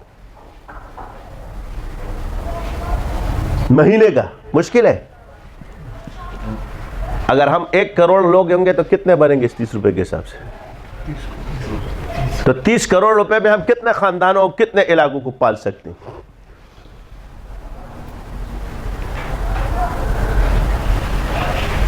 تم نے کھانے نہیں، تم نے خرچ کرنے. مولوی کہتے بس میں نہیں. طلباء کو تو ہم پڑھا رہے مگر یہ جو گھر، یہ عوام، اس کا کیا کرو گے؟ ان کی ضروریات، ان کے قرضے، ان کو کون پورا کرے گا؟ یہ چند وہ کام تھے جو ہم نے چھوڑ چکے اور یہ چند وہ کام تھے جو وہ کر رہے، اس لیے لوگ ان کی طرف ہیں. آج دنیا کی تعلیم اس لیے نہیں پڑھی جاتی کہ اس سے شعور پیدا ہوگا ہمیں. آج دنیا کی تعلیم اس لیے پڑھی جاتی ہے کہ اس سے مال آئے گا میرے پاس.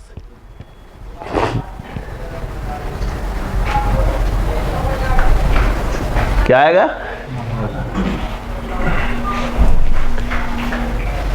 تو آپ دین کے ایک شعبے کو زندہ کرتے ہیں. اللہ تعالیٰ نے جب وہ شعبہ زندہ ہوتا ہے تو اس کا رزق بھی دنیا میں اترتا ہے. جب تک اس کو آپ زندہ نہیں کرو گے وہ رزق اسی طرح رہے گا. جب بچہ پیدا کرو گے تو اللہ آسمان سے اس کا رزق بھیجے گا.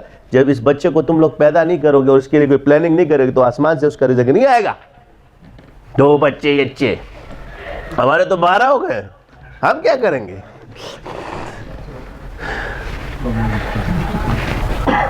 Family planning. تعلیم کے لحاظ کو سستا کرو. سرکاری اسکولوں کو فروغ دو. تعلیم کو اس طرح فری کرو جس طرح مدارس میں پڑھایا جاتا ہے. پھر 100 بچے بھی ہوں گے تو نہیں کھلیں گے. یہ تعلیم اور تربیت کی وجہ سے. علاج اور معالجے کی سہولتوں کو سستا کرو. پھر 1000 بچے بھی ہوں گے تو نہیں کھلیں گے. کھانے پینے کے اخراجات اتنے نہیں ہیں. اخراجات اصل ان 2 چیزوں کے، علاج کے اور تعلیم کے. 50 لاکھ روپے میں ڈاکٹر بنے گا، وہ تمہیں فری میں کرائے گا؟ وہ تو پہلے اپنے پیسے پورے کرے گا. اس لیے تم لوگوں سے کہا ہے تاکہ میں ان کو بتاؤں کہ جس علم پہ اللہ نے 100 بکریاں رکھی ہے،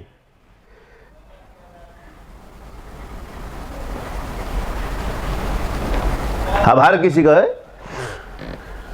ان کو پہلے دنیا دکھاؤ.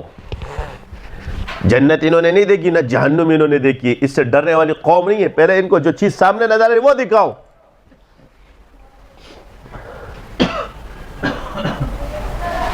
یاد رکھنا، تاجر ہو یا کچھ بھی ہو، یا طبیب ہو یا خطیب ہو یا ادیب ہو،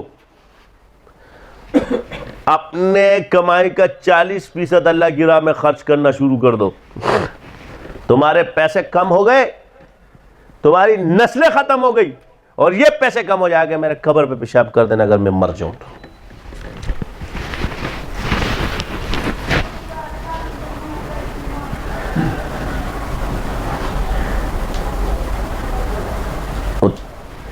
جب پھنستے ہیں تو پھر مولویوں کو بلاتے. طارق جمیل صاحب کو تقریر کے بلائے. آپ جب وزیر اعظم آپ لوگ بنے تھے، آپ نے طارق جمیل صاحب کو بلایا نہیں.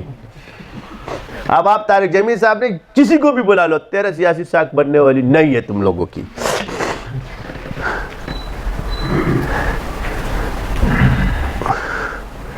مولوی بھی آگے فیملی پلاننگ کے مشورے دے رہے ہوتے ہیں. میں کیوں جی آپ نے کیوں بولا جی 10 بچے ہو گئے تو جی جوڑوں آپریشن کرا لو؟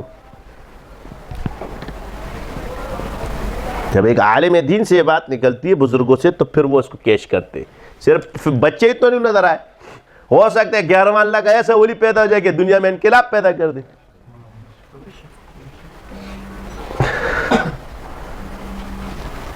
بلا ضرورت جب تک جان کا خطرہ نہ ہو یہ چیزیں جائز نہیں ہیں. آپریشن کے لیے اس کی جان کا خطرہ ہونا لازم ہے کہ اس کی جان جائے گی تو پھر, ویسے تو نہیں کہ انسان نارمل ہوتا تم وہ کرو. تو آپ دوسری شادی کا مشورہ بھی دے سکتے تھے ان کو, اور بس نہ کرو اینو چھڑ دے کوئی اور کر لے,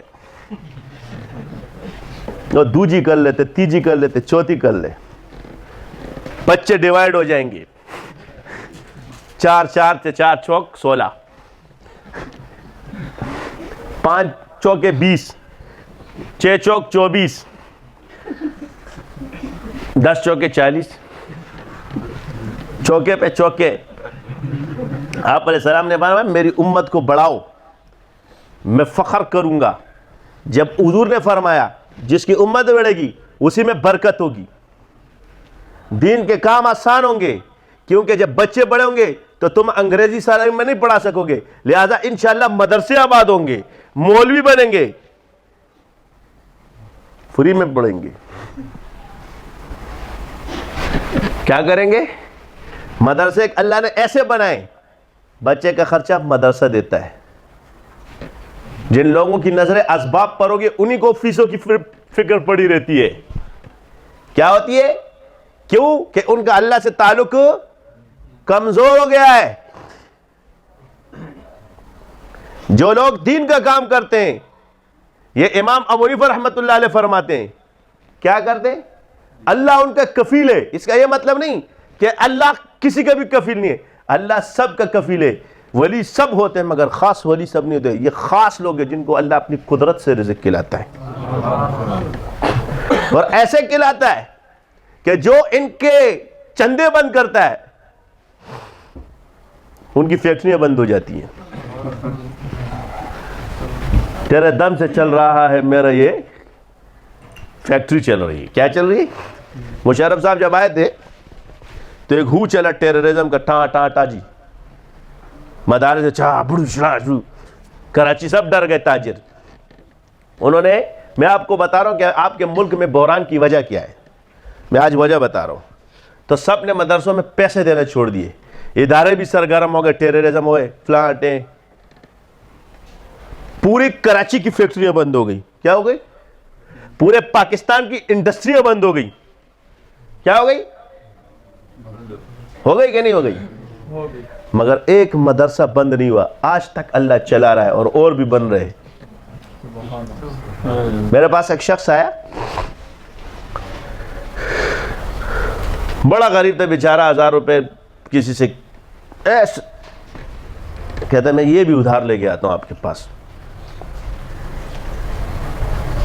اچھا,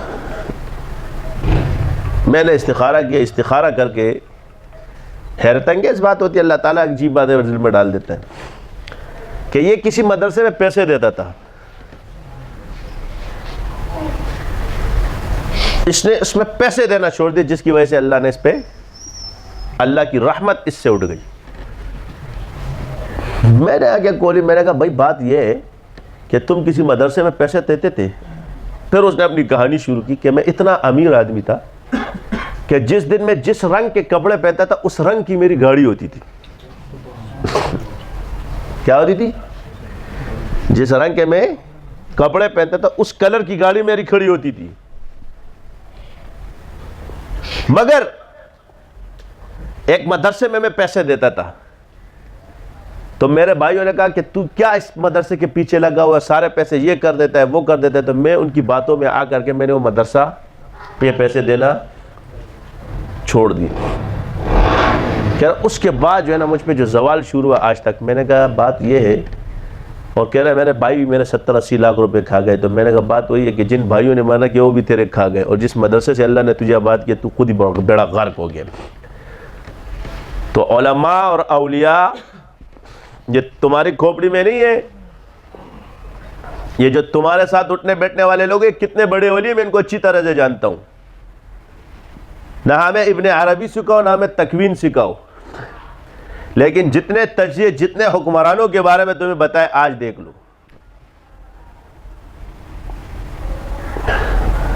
ٹھیک ہے، میں نے کہا نا جو دیوار بوسیدہ ہو جائے اس پہ جتنا بھی پلستر کرنا چاہیے ہو تو یہ ختم ہو چکی ہے. اب تمہارے پاس چاہے میری آرمی ہے، چاہے میرے ادارے ہیں، چاہے کتنے بھی، ہمارے پاس ایک ہی شخص ابھی بچا، اس کا نام ہے مولانا فضل الرحمان صاحب. کون سا صاحب؟ مخالفت میں باتیں کسی نے کی، خیر نہیں ہوئی تم لوگ. بس کمزوری ہے میں اس لیے بتا رہا ہوں. اب ایک ہی شخص رہ گیا ہے، اور ایک بات آپ لوگ بھی تسلیم کر لو کہ سیاست ہوتی ہے کہ جس کا کام اسی کو ساجے. وہ یہ ہے نا، وہ چڑیا کا گھونسلہ تھا چل پڑا. ہمارے ملک میں دو چیزیں ہونی چاہیے، امن و امان تو ہے اسلام. اب یہ بات ہے کہ مولویوں کا ایک ڈر لوگوں کے دل میں بیٹھا ہوا ہے. تو ہم مولوی کرے کیا؟ جب تم سے کوئی چل ہو کر بات کرے گا تو تم کہتے تم تو مولوی ہو. اسٹرک ہو کے بات کرے تو کہتے جی مولوی سخت ہے. تو درمیانہ راستہ ہمیں بھی بتاؤ نا، ہم کیا کریں. اور ہمارے ہاں جو سب سے خراب بات ہے نا، میں تمہیں جتنے وہمی ہیں نا وہ تمہارے ہاں متقی پرہیزگار لوگ کہلائے جاتے ہیں، جو شکی ہوتے ہیں. تم اس نے دیکھا ہوگا، تجھے اس نے دیکھا ہوگا، بیگم کو بولتے ہیں تم اس کو متقی پر، یہ پاگل ہے، بیمار ہے. ہر وقت بیگم پہ شک کرتا ہے، تم کہتے ہیں متقی پرہیزگار ہے. بولے تھا چوارے، نر چوارے. دماغ خراب ہے تم لوگ. پیٹ بھرا ہوا آدمی کہیں نہیں جاتا، جس کو بھوک ہوتی ہے نا وہی جاتا ہے.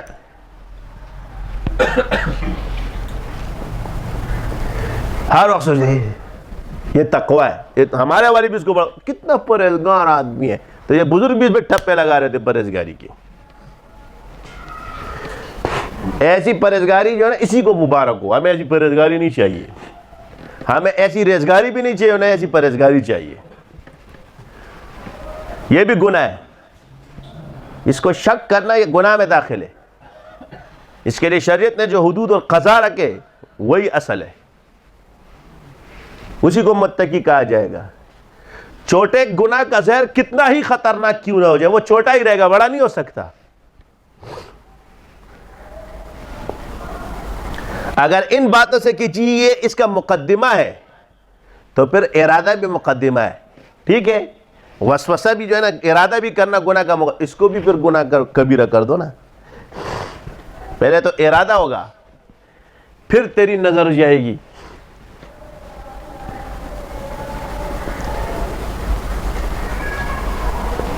تو ہماری ملک کے اندر سب سے مولوی ہے وطن پرست بھی اور دین پرست بھی، اور فوج تو ہے ہی ماشاءاللہ سے وطن پرست.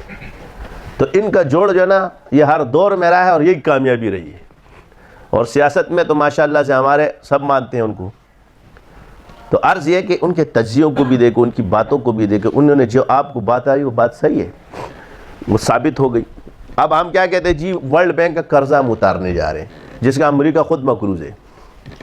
صحیح ہے، اس سے امیر مالک وہ مقروض ہے.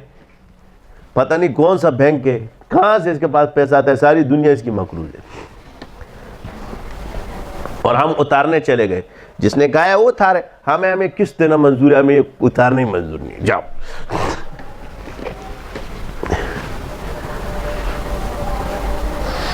تم نے اتارنا ہے، پھر جا کے جو ہے نا معدنیات نکالو یا ہم ٹیکس دیں. رضا اڈا ٹافی پہ ٹیکس، چینی پہ ٹیکس، ہر چیز پہ ٹیکس پہ ٹیکس بڑھا دیا.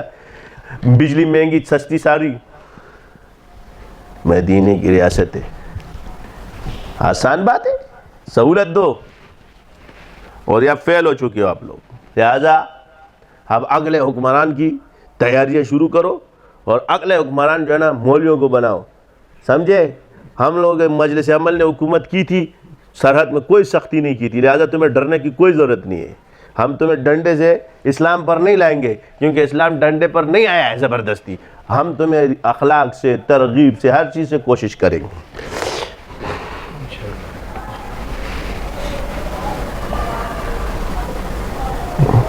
ہے کہ نہیں؟ اب میں آپ کو سمپل سی بات بتاتا ہوں، ماحول کے علاوہ بات کر رہا ہوں، یعنی جو لوگ اپنے آپ کو شرفا کہتے ہیں، یعنی یہ ان لڑکیوں کے لیے جو اپنے آپ کو شرفا کہتے ہیں. میں بس اوقات کہتا ہوں نا، یہ خواتین جو ہے یہ اپنے یہ عیوب جو ہے نا کسی کو نہ بتایا کرو، بس اپنے اور اللہ کے ساتھ معاملہ توبہ رکھو. جتنا بھی تمہیں کھریجے شوہر مت بتانا، کسی نے تمہیں نہ دیکھا اس کو مت بتاؤ. یہ ذلت کا باعث ساری زندگی اس کو رکھنے پڑتا ہے.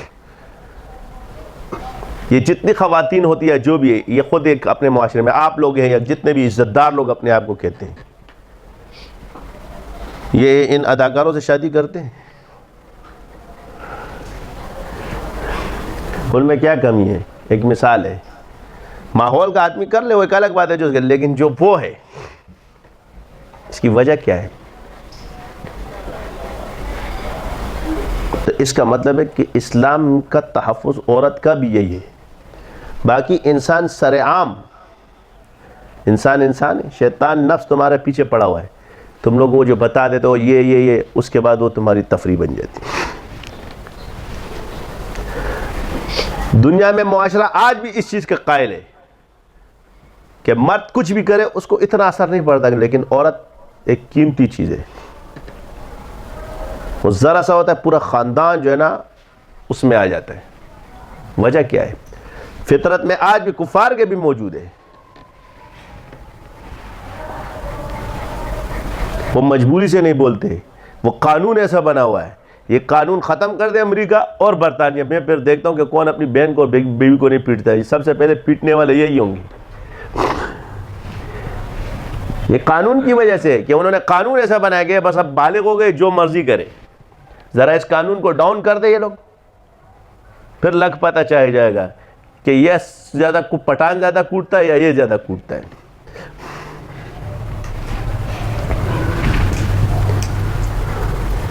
سمجھ آئی کہ نہیں آئی؟ یہ قانون کے ڈر کی وجہ سے وہ لوگ نہیں کرتے. اس میں تحفظ ہے. یہ ایک چلو تم وہ شٹل کاک والا برقع نہیں پہنو، ہم تمہیں نہیں کہتے کہ جی وہ تو متقی پرہیزگار لوگ جتنے ہوں گے وہ اپنے لیے پہنیں گے، جن کو بالکل اپنا آپ کسی کو نہیں دکھانا وہ پہن لے. چلو تم لوگ تو اتنا پہن سکتے ہو نا کہ جو امام ابو حنیفہ والا پڑھتا ہے وہ تو کر لو.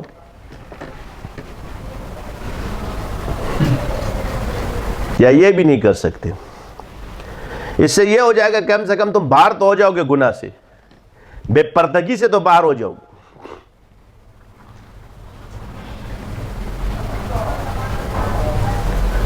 اتنا تو کر سکتے ہیں. اس میں ہمارا تحفظ ہے. جسم دکھانا کوئی لازم توڑی ہے. قیمتی چیزیں چھپائی جاتی ہے. جب انسان کے پاس ہیرا ہوتا ہے نا، ہیرا، اب ہم لوگ تو اس کو سرعام لے کے نہیں پھرتا. اس سے کیا ہوتا ہے؟ اس کے چوری ہونے کا خطرہ ہوتا ہے. اس کے لیے ایک جتنے گھر کے سونے اور زیورات ہوتے کیا سرعام لوگوں نے رکھے تھے؟ نہیں. مال جو قیمتی چیز ہے اس کے لیے ایک تجوری بنائی جاتی ہے، پتہ نہیں کتنی تجوریاں، وہ گھر والوں سے بھی تم چھپا کر کے رکھتے ہو، جا کے اس میں وہ چیز رکھی جاتی ہے. یہ نوٹ جو بنتے ہیں نا جن ڈائیوں سے، وہ یوں مارکیٹ میں نہیں پڑی ہوئی ہے، اس کے لیے کتنے انہوں نے وہ رکھے ہوئے سیکیورٹی. اس کا مطلب ہے قیمتی چیز کیا ہے؟ تو جو کفار تمہیں کہتے ہیں کہ تم جو ہے نا عورت مسلمانوں کے ہاں ایک وہ چیز ہے، نہیں، مسلمانوں کے ہاں عورت ایک قیمتی چیز ہے. اور آج بھی اسی ماحول میں دیکھو رجحان وہی ہو گیا. وہاں کی لڑکیوں سے شادیاں پاکستان کی چاہیے، دیہات کی چاہیے. اس میں بھی دیہات کی چاہیے کہ اس کو کچھ پتہ نہ ہو. نماز کا ٹائم ہو گیا کیا؟ 3:30 بج رہے. چاہیے سمجھ آ رہی ہے؟ تو اگلا ابھی تمہارا کیا ہے کہ اب تیاری ہم لوگ کریں، جتنے جمعیت علماء اسلام والے ہو یا ہمارے مذہبی جتنے، کم سے کم آپس میں اتحاد اور اتفاق کرو. پہلے اپنے ہی ہم مسلک، یہ ضروری ہے کہ ایک جماعت بن جاؤ، لیکن ایک جماعت بن کر اتحاد تو کر سکتے ہو. اس کے علاوہ اب ہمارے پاس ملک بحران ہے، یہ بحران ہے، تو جب بحران مان لیا تو پھر اللہ والوں کو ووٹ دو، علماء کو ووٹ دو، اللہ سے ڈرنے والوں کو ووٹ دو. کس کو دو؟ جو اللہ سے ڈرتے ہیں. اور اللہ سے ڈرنے والوں کے اور علماء کے عیب بیان مت کرو اولیاء کے. یہ جو بیٹے ہوتے یہ ذرا لبرل ٹائپ کے ہوتے. اللہ سے ڈرنے والے کون ہے جی؟ علماء کرام. ابھی کیا ہے جی، آپ کے میڈیا میں وہ اداکار بیٹھ کے وہ نخرے کر رہے ہوتے ہیں عورتوں کے ساتھ، اور اس میں ان کی شکل بناتے ہیں. اللہ تم لوگوں کو بھی ہدایت دے، کیونکہ بزرگوں کی نقل کرنے والوں کو بھی اللہ ہدایت دیتا ہے. بزرگوں کے علموں میں اختلاف ہو سکتا ہے، وہ ایک الگ بات، مگر کیا ان کی شخصیت اس لیے ہوتی ہے کہ اس کو بالکل وہ کر دو؟ سیاسی اختلاف وہ رکھے جس کو سیاست میں اتنی مہارت حاصل ہو. بعض باتیں ضروری نہیں ہے کہ اس کو سر عام بیان کیے جاتے ہیں. بعض باتیں ایسی بھی ہوتی ہیں جو ملک کی سالمیت کے لیے ضروری ہوتی ہے، اور وہ چوک اور چوراہوں پر بیان نہیں کی جاتی.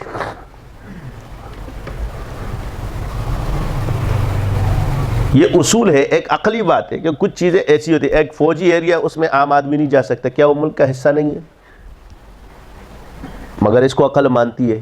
آپریشن تھیٹر میں ہر آدمی نہیں جا سکتا، کیا یہ ضروری نہیں ہے؟ کیا آپ کو پتہ نہیں کہ آپ، لیکن آپ پورا اعتماد کرتے ہیں کہ نہیں یہ ڈاکٹر اس کا آپریشن کرے گا. کیا ڈاکٹروں میں ایسے لوگ نہیں ہیں کہ جنہوں نے گردے بھی چوری کیے؟ کیا ڈاکٹروں میں ایسے لوگ نہیں ہیں کہ آپریشن کے لیے انہوں نے صحیح نارمل کیس کو بھی بگاڑا ہے؟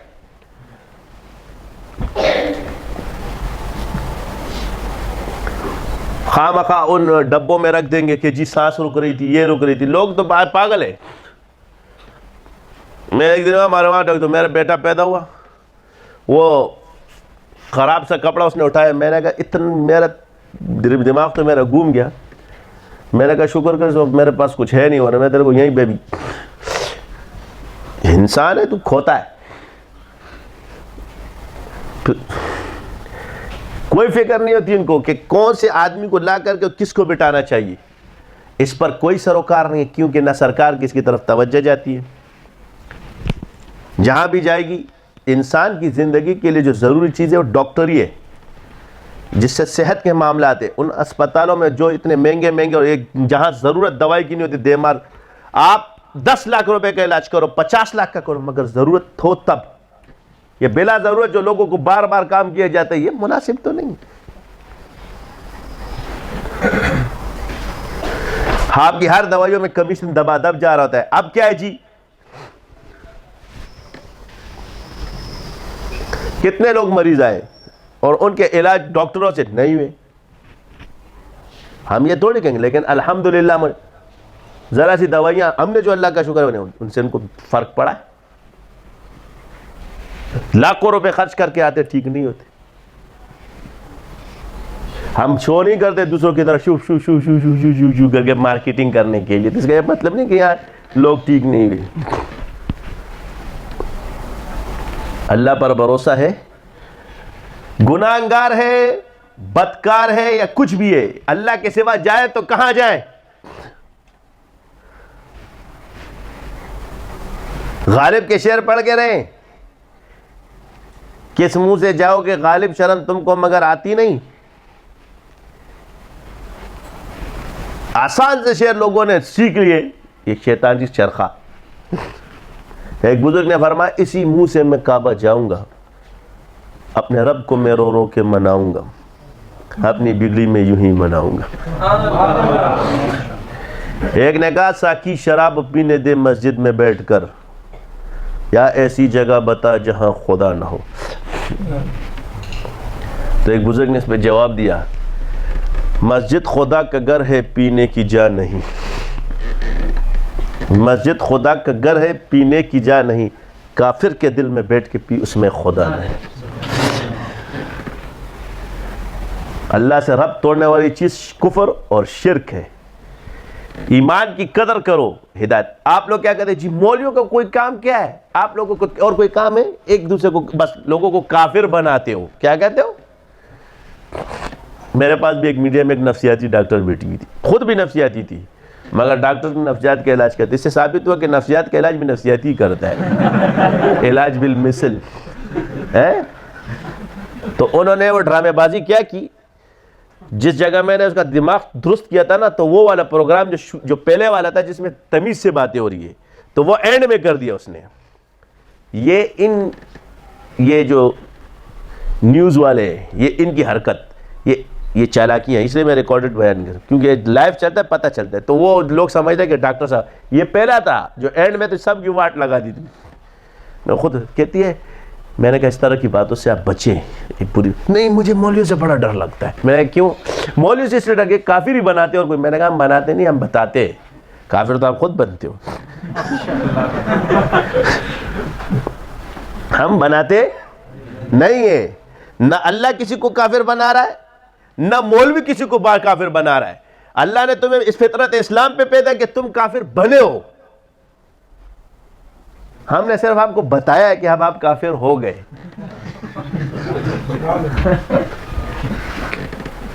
بس صرف آپ یہ نون کے ساتھ ایک نقطہ بڑھا دے تو بتاتے.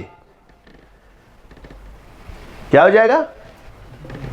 بناتے اور بتاتے میں فرق ہے. آپ کفر مت بکو، قرآن کا انکار مت کرو تو میں آپ کو مسلمان مانوں. آپ اپنی ڈاکٹری کرو، میں نے آپ کو منع نہیں کیا. آپ کی دوا کا انکار نہیں ہے. کیا مرض کے لیے دوا کی ضرورت ہے کہ نہیں؟ کسی نے بھی انکار نہیں کیا. مگر جب ڈاکٹر آ کے مولوی بن کے ہمیں دلیلیں دے گا تو ہمیں غصہ تو آئے گا نا. ایران اور توران کو تو جوڑ رہا ہے، آتا تیرے کو کچھ نہیں ہے. ہر انسان کا کام ہے. جب ہم مریض ہوتے ہیں ڈاکٹر کے پاس جاتے. جب تم لوگ مسئلے بیٹھتے تو خود ہی بیٹھ کے مسئلے حل کرنے شروع کر دیتے. تم بھی مولویوں کے پاس ہو نا. اب بات کیا ہے؟ یہ بات ہے، میں تمہیں بتاتا ہوں. یہ بات اور کچھ نہیں ہے. یہ بات ہے روٹی کی. کس کی ہے؟ پیٹ کا چکر. کتے کو دیکھو، وہ کبھی نہیں بھونکتا. کسی عام آدمی کے پیچھے ہے سی بھونکے گا. اس کا جیسے ہڈی والا آئے گا نا، اس کے پیچھے بھونکے گا، غپ غپ غپ غپ. کیوں کرتا ہے؟ دنیا کے دوسرے کونے میں ہڈی والا چننے والا آئے گا، یہ کتا بھونکنا چاہیے. اس کو اپنی ہڈی کی فکر ہوتی ہے، یہ چرا کے لا کے بیچتا ہے میرا رزق. تو یہ جتنے علاج اور معالجہ معالجین صحیح ماہرین کے خلاف بھی لوگ بات کرنے کی کوشش کرتے ہیں، اس کی وجہ یہی ہے کہ ڈاکٹروں کو پتہ ہے کہ جب لوگ ان کے پاس چلے جانے شروع تو ہمارے پاس کون آئے گا. مولوی نے تو پھونک مار دینی ہے، وہ ٹھیک ہو جائے گا. میرے 1 لاکھ روپے کا بل ختم ہو جائے گا. اب اسپتالوں میں کیا ہوتا ہے؟ یہ جج صاحب کو نہیں ہے، بندہ گھستا ہے، ٹیسٹ یہ کر لو، یہ والا ٹیسٹ کر لو. یہ کیا ان کو نفس شناسی نہیں آتی؟ مجبوری الگ چیز ہے. سارے ٹیسٹ کرائیں گے، پہلے ٹیسٹ کریں، پہلے چورن نکالیں گے، چوز نکالیں گے، پھر کہیں گے انشاءاللہ. بندہ مرتا ہوا چلا جائے گا نا.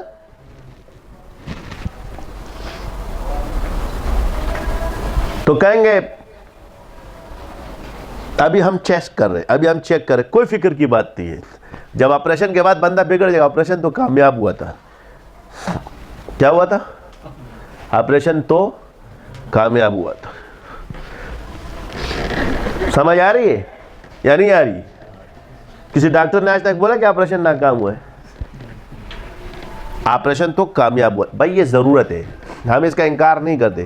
مگر جس کو ضرورت نہ ہو، پروفیشنل چور ہر جگہ موجود ہے، تمہارے ہاں بھی اور ہمارے ہاں بھی. ہمارے والے بھی شاگردوں میں گئے، ہم پڑھائی نہیں کر سکتے، بکرا کٹوا لو. کیا کہتے ہیں؟ پڑھائی نہیں کر سکتے تو بکرا کٹوا لو. آج کے بعد کسی نے یہ بات کی نا، وہ اپنی اجازت، نورزمان کا اجازت اس سے سلب، سلسلہ نقشبندیہ شاذلیہ سے خارج ہے وہ آدمی. جس نے یہ بات کی کہ اس کو میں پڑھ نہیں سکتا اور تم بکرا کٹوا دو، جب تک کہ اللہ اس کے استخارے میں نہ ڈال دے کہ یہ علاج اس کے بغیر اب مت کرنا. بغیر استخارے کے، میرے استخارے میں اور میرے استخارے میں، اور پہلے استخارے میں عمل ہی مت کرو، ٹھکراتے رہو جب تک کہ وہ 3 دن مسلسل نہ آئے تمہارے پاس. یہ بکروں کے چکر لگا کر کے لوگوں کے بکرے کاٹ دیتے ہو، پھر میرے سر پہ ہوتا ہے تجربے کے لیے بکرے کاٹ. تجربے کے لیے بکرے مت کاٹو، استخارے کی وجہ سے بکرے کاٹو، اس میں اثر ہوتا ہے. یہ کیا کریں گے؟ تجربہ، سبق نہیں. اور جو بکرا کرے گا وہ بھی پڑھے گا. قرآن میں اللہ فرماتے، تو تم کیسے کہتے ہو کہ جس کے بغیر ٹھیک ہو جائے گا؟ یہ تو قرآن کے خلاف بات ہے. فَصَلِّ لِرَبِّكَ وَانْحَرْ إِنَّ شَانِئَكَ هُوَ الْأَبْتَرُ. پہلے فَصَلِّ لِرَبِّكَ وَانْحَرْ بیٹے، تم پہلے اللہ کی تسبیح بیان کرو گے، پھر تم نہر کرو گے. تم پڑھو گے بھی، تم اپنے رب کی ہم بیان کرتے رہو اور اس کی راہ میں نہر کرو. تمہارا دشمن بے نام و نشان رہے گا. یہ دو چیزیں.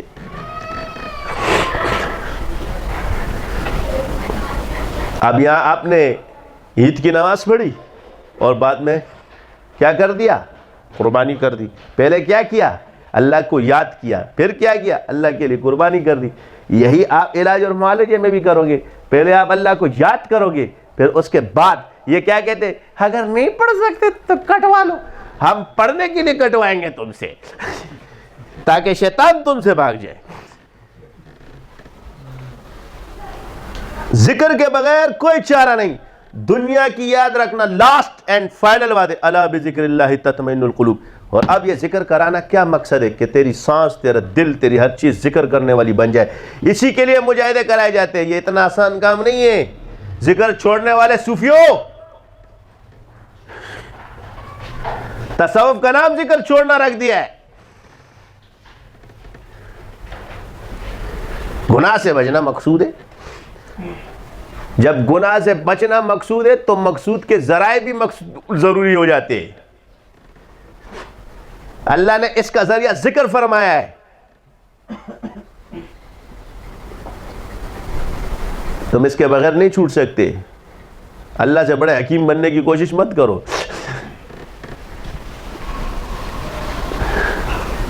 جو طریقے اللہ نے بتائے، جو رسول اللہ نے فرمائے، وہی ہے.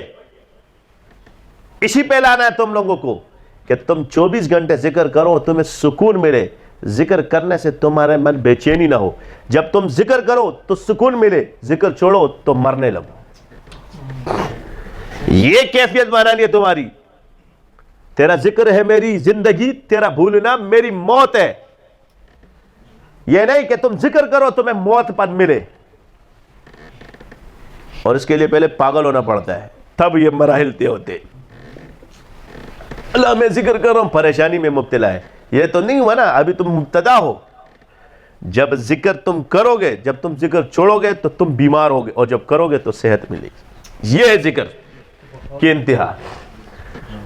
ہمارے کافی نفسیاتی ہوتے ذکر، جن آ رہا ہے، وہ آ رہا ہے.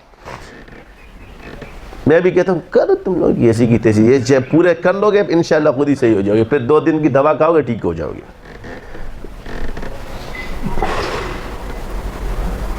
حضرت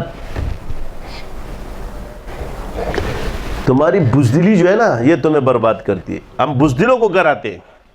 ہمارے بزرگ فرماتے ہیں قوی قلب آدمی پہ حاضر. تو یہاں قوی قلب ہے کون؟ یہ تو سارے بلی ہے، مرغی. انڈے کی طرح ٹان نکلنا شروع ہو جاتے ہیں. یہ وہ والے شیر خان بہادر خان والے کام کیوں؟ جب اب ہم نے تمہیں بولا تھا اتنا کرو. کتابیں پڑھ پڑھ کے پاگل ہو جاتے ہو پھر ہمارے پیچھے. پھر جب ہم علاج بھی کرتے پھر شیطان ڈالتا ہے اس کے پیچھے مت جانا. پھر وسوسے بہت آ رہے ہیں. حضرت وسوسے، میں نے تمہارا مال کھایا ہے، یہ میرے حق کی علامت ہے. وسوسے نہ ہے میں حق پر نہ ہوں، اور بزرگ میری مخالفت نہ کرے میں حق پر نہ ہوں. اور یاد رکھنا، جو زمانے میں بڑے سلسلے آتے ہیں ان کے خلاف اس وقت کے بڑے بڑے اولیاء بھی ہوتے ہیں. یہ نشانی ہے اس کی، یہ یاد رکھو. کیونکہ وہ نئی چیز آتی ہے نا، جب نئی اس کو وہ بنایا جاتا ہے تو پھر اس وقت کے بڑے بڑے اپنے آپ کو سمجھنے والے بھی مخالفت پہ آتے ہیں. امام ابو حنیفہ رحمۃ اللہ علیہ کو کیا کیا نہیں کہا گیا ہے. ایسے تھوڑے امام بن گئے. تکلیفیں حق والوں کی طرف سے بھی حق والوں کو ملتی ہے. اس سے کچھ نہیں ہوتا. یہ حق کی علامت ہے. لوگ کہتے ہیں اس کو ہم ناحق علامت سمجھتے، اس کو ناحق ہونے کا یار یہ بات ہے تو یہ اسے. اور پھر ہمارے چند حضرات اقدس کہتے ہیں حضرت جو ہے نا،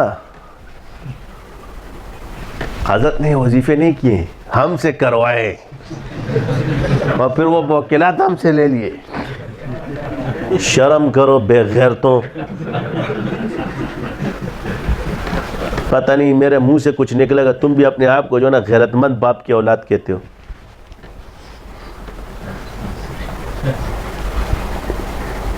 چند ٹکوں کی خاطر بے غیرت، چند ٹکوں کی خاطر میں آپ کو بتاؤں یہ سب اس پیسوں کا چکر ہے.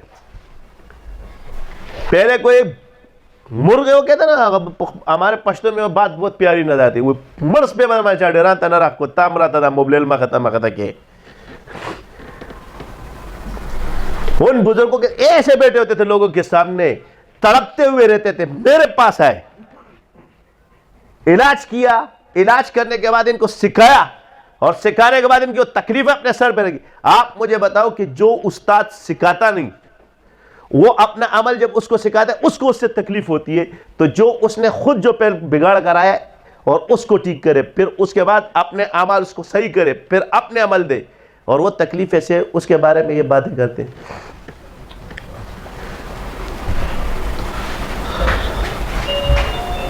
یہ اپنے آپ کو خاندانی لوگ کہتے ہیں.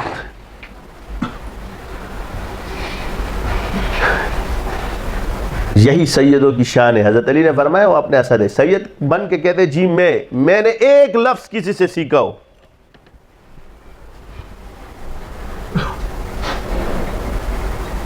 یہ قول ہے, ہم اس کے غلام ہیں اور چاہے میں کہیں بھی بھیج دیں.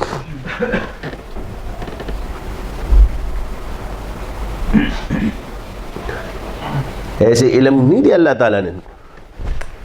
یہ ادب انداز, یہ سکھانے کا انداز کس طرح سکھا رہے ہیں, بڑے کو سکھا رہے ہیں. حضرت حسن اور حسین رضی اللہ تعالیٰ, انداز دیکھو بڑے کو سکھانے.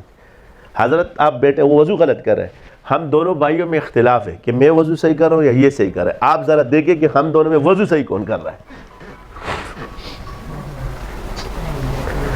یہ ان بچوں کو اس چھوڑے کہتے جی یہ ادب کیسے آیا, یہ نسبت سے سکھائی. کس نے اسماعیل کو آداب فرزندی, نسبت نے. اور نسبت عمر کے ساتھ نہیں ہوتی, یہ اپنی کھوپڑی میں رکھنے. 40 سال کے بابے بن جائیں گے تب ہمیں اللہ دے گا, یہ آپ لوگوں کا خیال ہے, یہ اللہ کا قانون نہیں. جب وہ شاہی دیتا ہے تو آداب شاہی بھی دیتا ہے.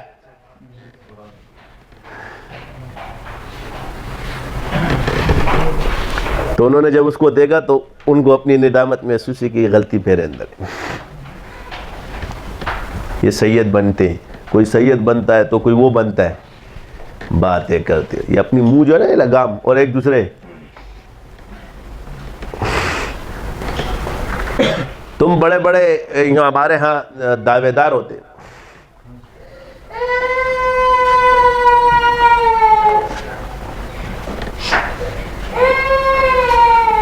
یہ وبا ہمارے اندر پھیل چکی ہے.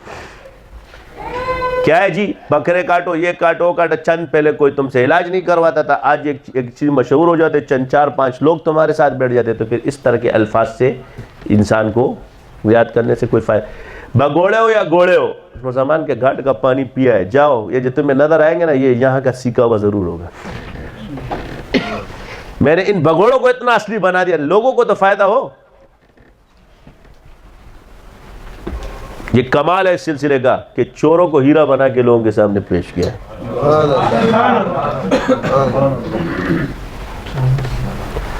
اگلے کو نقصان نہیں ہوگا, اس کو خود نقصان ہوگا. اس لیے میں نے تمہارے اندر وہ چیز کوٹ کوٹ کے بھر دی کہ تیرے علم سے دنیا کو تو فائدہ ہوگا, مگر تجھے اپنے جب سلسلے سے کٹے گا تیری ذات کو اپنا نقصان ملتا رہے گا, لیکن اور تیرے شر سے محفوظ ہو جائے. اب آئی سمجھ, اس کو کہتے ہیں علم کیمیا. کیا ہے کیمیا, لیمیا اور سیمیا, کچروں سے سونا بنانا. کچرے سونے بنا کے دے دیے تو لوگوں کے تو فائدے کو گئے, مگر وہ اپنی ذات میں کچرا ہی رہا.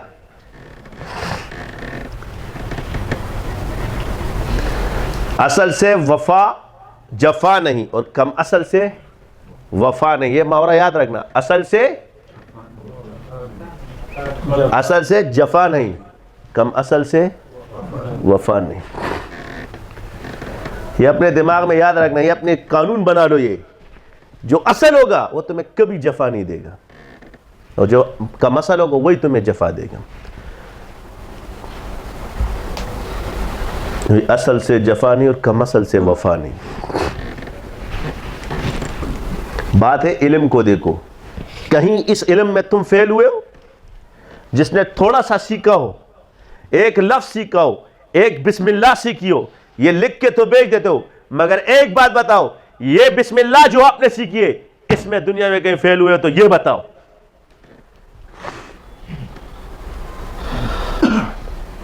بعض ہمارے وہاں ٹھیکیدار بیٹھے ہوتے ہیں, یہاں بھی فتویٰ نویس بیٹھے ہوئے ہیں, سمجھ گئے, اتنی دلیلوں کے ساتھ فتوے بھیجوں گا تمہارے جمپر اڑا دوں گا میں,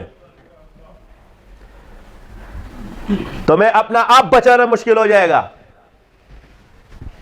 یہ کاغذ پر کرنا چھوڑ دو تو میں یہ بھی ثابت کر دوں گا کہ تم لوگ حنفی نہیں ہو.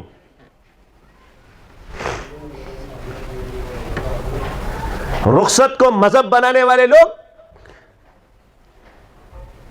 آپ کی رخصت سے پیچھے مذہب منسوخ نہیں ہو سکتا. کسی عالم کے فتوے سے امام ابو حنیفہ غلط نہیں ہو سکتا.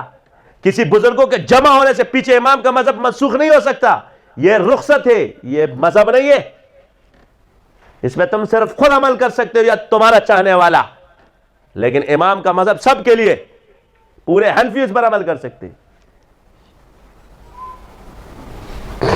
صرف لکھنا شروع کر دوں گا نا, مسئلہ یہ ہے کہ ہو اپنے, کاٹوں تو اپنے آپ کو کاٹوں.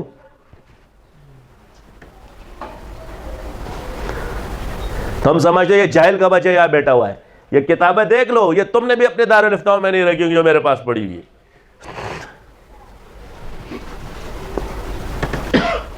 حوالوں کے ساتھ لکھ لکھ کر بھیجوں گا تمہیں, اور کون کون سے بزرگ نے کہاں کہاں کی یہ بھی بھیج سکتا ہوں, مگر ہوگا کیا؟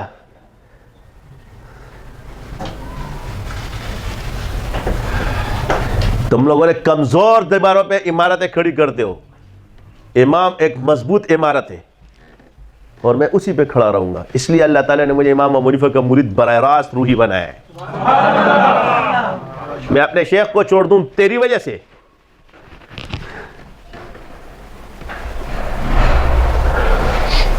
وہ کہتے ہیں نا کچھ بھی ہے یار, یہ ناز تو ہے کہ حضور کے امتی ہیں.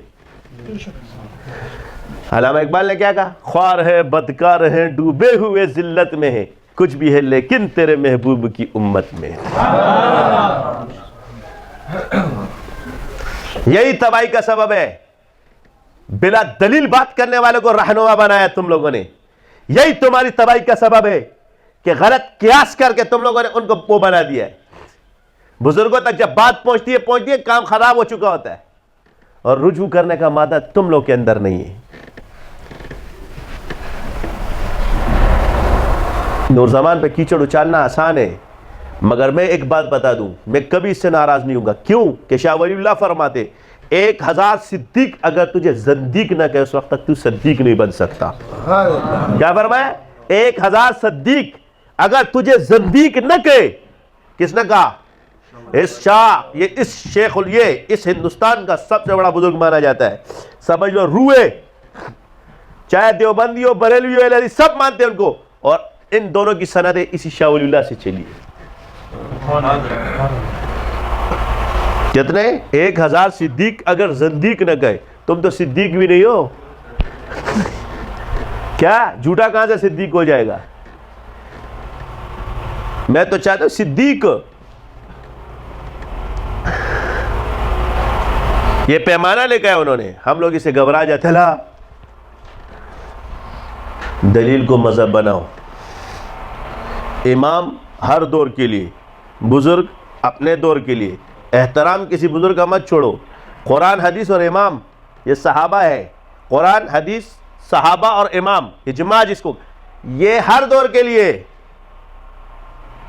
مگر ہر بزرگ ہر عالم میں یا کوئی وہ اپنے دور تک کے لیے اور اپنی ذات تک کے لیے. اگر اس کا مسئلہ ان چاروں سے ہٹ کر ہوگا وہ اپنی ذات تک کے لیے بس. اور فیام میں اس کو آسان سا لفظ دیے کہ تفرد ہے اس کا, یہ رخصت ہے. کیا ہے؟ اصول فقہ کے اندر اس کو رخصت کہا گیا ہے بضرورت کے تحت. اس سے یہ مطلب نہیں کہ پیچھے تم امام کا مذہب منسوخ کر دو, یہ میں صرف اشارہ دے رہا ہوں. اس سے اندازہ لگا رہے ہو کہ اصول کتنے یاد ہیں ہم لوگوں کو.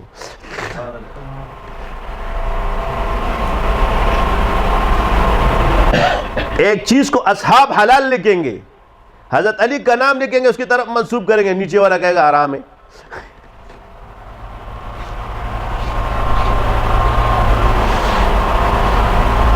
حیرت انگیز بات ہے. تو بزرگ کا اور اس کے اتنا بڑے اس کا ٹکراؤ ہوگا, تم کس کو لوگے؟ عالم اور مفتی کا پھر اس کو سوچ لینا چاہیے نا. یہی وجہ ہے قیودات ڈال دیں گے, یہ ہے یہ ہے یہ ہے یہ ہے یہ ہے یہ ہے, اس میں بندہ پھنسا رہتا ہے. آخر میں ایک لفظ آتا ہے احتیاطاً ضروری ہے کہ بچا جائے. یہ تمہاری احتیاط نے امت کو یہاں لے کر آئے. گھر سے باہر نکلتے نہیں, احتیاطاً ضروری ہے. ساری دنیا تباہ و برباد ہو گئی. تم احتیاطاً کرتے رہے اور وہ صحابہ کی زندگی کو پکڑتے رہے, اور آج ان کی ترقی ہوتی ہے تو ہم کہتے جی وہ ترقی کر رہے. وَقُلْ جَاءَ الْحَقُّ وَزَهَقَ الْبَاطِلُ إِنَّ الْبَاطِلَ كَانَ زَهُوقًا. یہ اپنے دماغ میں رکھنا, اللہ نے حق کو ہی برتری دی ہے. اس حق پر اب چلنے والا کون ہے, اس کو اپنانے والا کون ہے؟ اگر تمہارا ایمان اور نظریہ ٹھیک ہے, آخرت تمہاری اچھی. ایک شخص کا ایمان اور نظریہ ٹھیک نہیں ہے مگر باقی زندگی کس پہ گزارتا ہے؟ سنت پہ, تو اس کی دنیا ٹھیک ہے. انگریزوں کا ایک ہندوستان کے اندر جب مسلمان زکوٰۃ دیتے تو ایک انگریز نے پوچھا کہ بھائی یہ زکوٰۃ تم کیوں دیتے ہو؟ کہا یہ مال کا میل ہے, یہ میل اس کے لیے ہے, اگلے کے لیے میل نہیں ہے. اگلے کا حق ہے غریب کا, اس کا حق ہے, تیرے لیے میل ہے. ہم نے کہا کہ زکوٰۃ مال کا میل ہے, تو یہ سمجھے اس کا مطلب یہ ہے کہ آگے جو غریب ہے یہ اس کا حق ہے. یعنی دیکھو اللہ تعالیٰ نے غریب کو تمہارا حصہ دار بنا دیا, کمانے والوں کا. امیر کا حصہ دار ہے وہ 2.5% میں, تو یہ اس کا حصہ ہے, اس کو آپ اپنی ذات میں استعمال نہیں کر سکتے. تو اس کی وجہ سے اللہ تعالیٰ آفات اور بلیات سے بچاتا ہے. اب اس نے کیا کیا, ایک کافر انگریز ہے, اس نے زکوٰۃ دینا پابندی کے ساتھ شروع کر دی. اس وقت تو لکڑیوں کے گھر ہوتے تھے, تو اس علاقے میں آگ لگ گئی. تو لوگوں نے اس افسر کو کہا کہ آ کے یہ یقین کو دیکھو اور اس عمل پر, کہ بھائی وہ تو زکوٰۃ دیتا ہے, نہیں وہ تمہارے اس میں آگ لگ گئی ہے, سب لگا. اس نے کہا میرا گھر نہیں جلے گا. کیا کہا اس نے, کیوں؟ تو اس کا جواب دیکھو, کہا میں مسلمانوں کے طریقے پہ زکوٰۃ دیتا ہوں. اب وہی ہوا, سارے گھر جل گئے مگر اس کا گھر نہیں جلا.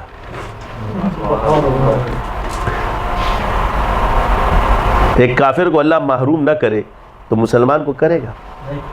اس لیے وہ کہتے ہیں ہم عمر لا کیا ہے؟ وہ لا مطلب انہوں نے نظام بنایا ہوا ہے, لا کو نہیں ہے, اس نے نظام بنایا ہوا ہے اور اسی نظام کو فالو کر رہے, اور اسی وجہ سے ان کے ملک میں امن ہے.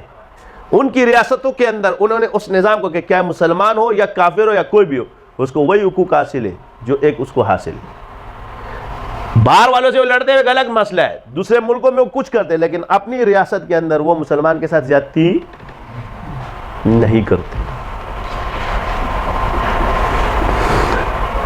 ابھی ہمارے والے بعض جو ہے شام برما ایک درد ہوگا مگر یہ تمہارے اس سے باہر ہے, اور جو چیز تمہارے طاقت سے باہر ہو اس میں تم صرف دعا ہی کر سکتے ہو. اس کا الزام آپ کسی پر مت ٹھہراؤ, کہ اس کا الزام جو ہے تم بزرگوں پہ بھی ڈال دو اور مسلمانوں پہ بھی ڈال دو اور سب پہ ڈال دو. دیکھو یہ جہالت کی باتیں ہیں. کسی کو یا تو انہوں نے اسلامی تاریخ نہیں پڑھی ہے اور خواہ مخواہ کی ان باتوں کو اچھال کے ملکوں میں اور مسلمانوں میں انتشار پیدا کرتے. مسلمان اگر کہیں امتحان یا ابتلا میں مبتلا بھی ہو رہا ہے اور آزمائش میں بھی آ رہا ہے تو اس کو مقام مل رہا ہے. اس کو جرم ہو, کیا تم کسی مسلمان کی شہادت کو وہ سمجھتے ہو؟ لیکن یہ ابتلا ہے. اب یہ کہاں سے ثابت ہے؟ یہ ثابت ہے فیروز دہلوی رضی اللہ تعالیٰ کا واقعہ پورا آپ جا کے پڑھو, اور آپ علیہ السلام کے اس کے دور حکومت کے اندر یہ مرتد ہو گیا تھا. کون؟ اسود انسی, اس نے نبوت کا دعویٰ کیا تھا, اور اس نے وہاں کے گورنر کو شہید کیا, یعنی اسلامی سلطنت کے گورنر کو کیا کیا؟ وہاں آپ علیہ السلام نے لشکر کشی کے بجائے تدبیر سے کام لیا ہے. ورنہ آپ علیہ السلام نے تو ان کو لشکر بھیج دینا تھا.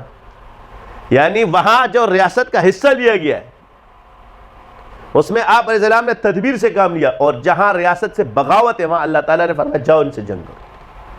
کتنا فرق ہے. مرتد ہو گیا, اس نے نبوت کا دعویٰ کیا ہے, لیکن 3 صحابہ تھے, باقی سب کو اس نے اپنے شہر سے گمراہ کر دیا تھا. آپ علیہ السلام نے فرمایا اس کو مار دو. اس صحابیوں نے آخر اس کو قتل کر دیا, اور اس کے بعد یمن دوبارہ ہاتھ میں آیا. کہیں حضور نے تدبیر سے ہر جگہ وہ تھوڑی کیا. یہ باہر ہے اپنے ہی حکومت میں, اسی طرح باہر جو ان کی سرکوبی کی ہے, تو جہاں قسمہ پرسی کی حالت ہو وہاں گالیاں مت دو, فلاں اس لیے بنا ہے, یہ اس کے لیے. پاکستان کا ایٹم بم پوری دنیا کے لیے تھوڑی بنا ہوا ہے, یا اوروں کے بعد ایٹم بم بنی ہے, انہوں نے ماچس کی تیلیاں رکھی ہوئی ہے. فضول باتیں کرتے ہو. خود اتنا بہادر ہے, سوشل میڈیا پہ ٹاپ رہا, تو ویڈیو بنا کے کیوں خود نہیں مرا؟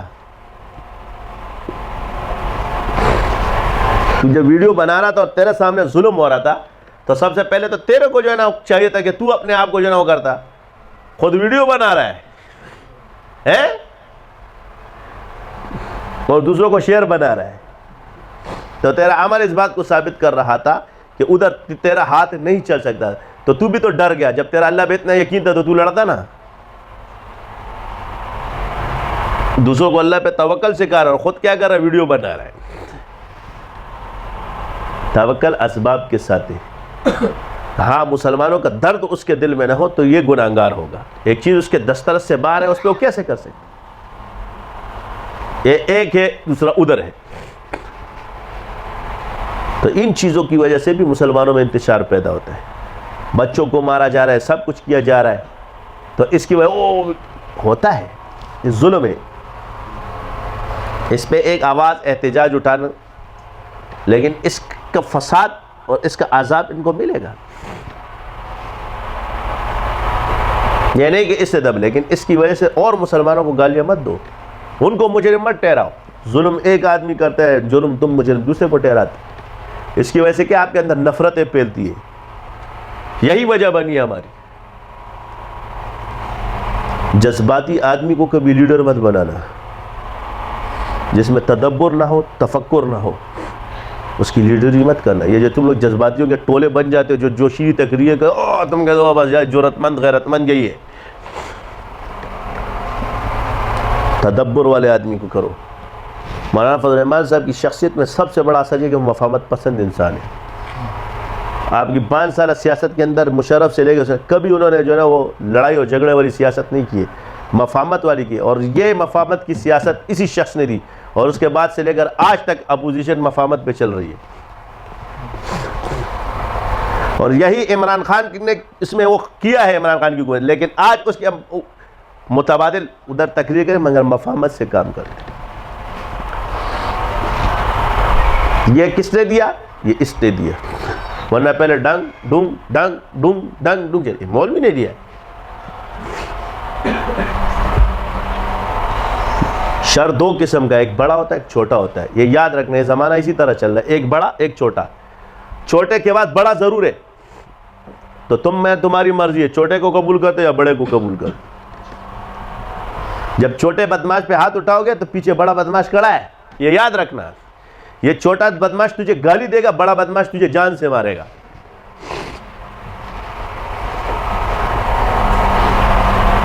اس کی دسترس اتنی ہے کہ تجھے گالی دے, مگر بڑا کیا ہے, اس کو خوف ہوگا کہ اس کی وجہ سے میری سلطنت ٹوٹے گی, وہ تجھے مار دے گا.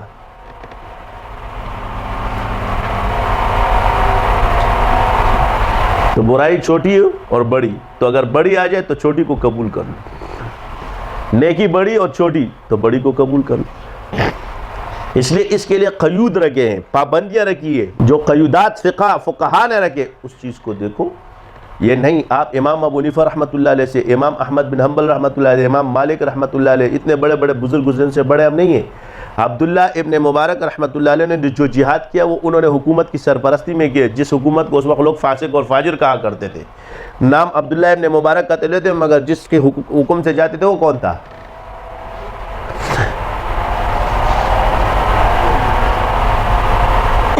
نیچے والے واقعے اٹھاتے ہو, اوپر والی چیز بھول جاتے ہو.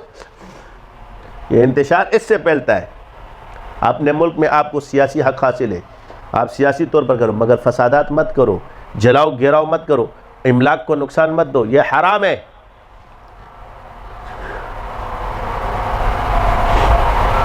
جذبات میں آ کے لوگوں کرنے دے. آج الحمدللہ دیکھو ثابت کر دے کہ ہم ایک امن پسند قوم ہے.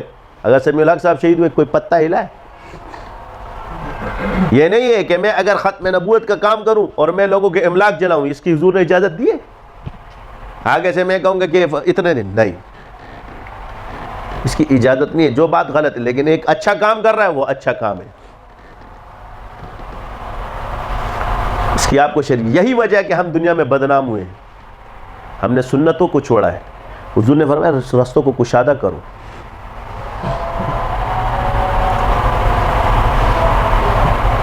حقوق العباد کی کیا بات کرتے ہیں؟ انسان اللہ کے یہاں کتنا قیمتی ہے. یعنی خنزیر حرام ہے, کفر حرام ہے, لیکن انسان بچنے کے لیے, زندہ رہنے کے لیے اس کو کھا سکتا ہے. یہ ضرورت ہے. کیا ہے؟ مگر یہ شوق کے لیے نہیں ہے. اور اگر اس کے جان کے خطرہ ہو تو کیا ہے؟ یہ کفر بول سکتے ہیں زبان سے. تو اگر اللہ کے ہاں انسان اتنا قیمتی نہ ہوتا تو اس کی اجازت دے دیتا. تو اللہ تو ان چیزوں پہ قادر ہے کہ اس چیزوں کو پورا کرے. پھر بولو کہ نعوذ باللہ, تو پھر اللہ پہ اعتراض کرو گے. یہ اللہ کے حکم میں اور اسباب ہے. کبھی تم پر مجبوری آ سکتی ہے اور اسی کے تحت اس زمانے نے چل رہا ہے. ہر وقت جو ہے نا ایک حال تھوڑی رہتا ہے انسان پر. تو جیسے حال ہے اس کے حساب سے حضور کی زندگی میں ہمیں تمام نشانیاں ملتی ہیں. اگر ہم ان کو اپنا لیں تو آج ہم کامیاب ہیں.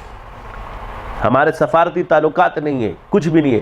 یہی چیز ہے کہ آپ حضرت جعفر طیار رضی اللہ عنہ وہاں ایک اسلام کی دعوت کے لیے گیا, گو کہ وہاں پناہ کے لیے گیا, لیکن اصل مقصد کیا تھا؟ جی اسلام کی دعوت. باطن میں کس طرح تھی؟ ظاہراً ہجرت تھی. اور وہ کیا؟ کیونکہ آپ کو پتہ کہ مشرکین اس کے پاس پہنچیں گے اس دربار میں, اور وہ گئے. تو نے کہا بھائی کہ یہ بندے ہمیں دو. انہوں نے ہمارے خداؤں کو غلط کہا, یہ کہا. انہوں نے حضرت جعفر کو بلایا اور آپ نے حضور صلی اللہ علیہ وسلم کی شان اور مدح بیان فرمائی. اب آپ کہتے ہو کہ نجاشی عیسائی کتابوں کا پڑھنے والے کہا اچھا بتاؤ اس کے بعد فقیر زیادہ یا امیر زیادہ ہے؟ نشانی کیا پوچھی؟ اس کی کا فقراء کی تعداد زیادہ ہے. چند نشانیاں پوچھنے کے بعد یہ نبی برحق کہ ہماری کتابوں میں یہی نشانیاں لکھی ہے, اور آپ نے کلمہ پڑھ لیا. اور کیا کہا کہ میں یہ واپس نہیں کروں گا. میں صرف ایک بات بتا رہا ہوں. کیا کہا؟ میں اس کو واپس نہیں کروں گا, چاہے تم کچھ بھی کر لو, جاؤ. تعلقات بھی تھے. آج بھی عیسائیوں کا مزاج وہی ہے جو حضور نے بنیاد رکھی ہے. آپ علیہ السلام نے کہ عیسائی بندہ واپس نہیں کرتے. آج بھی دیکھ لو, جو وہاں سیاسی پناہ لے لے, کتنا بھی برا ہو, اس کو تم لے کر آ جاؤ, میں مان جاؤں گا. اس کی وجہ یہ کہ اس کی بنیاد نبی کے دور سے رکھی گئی.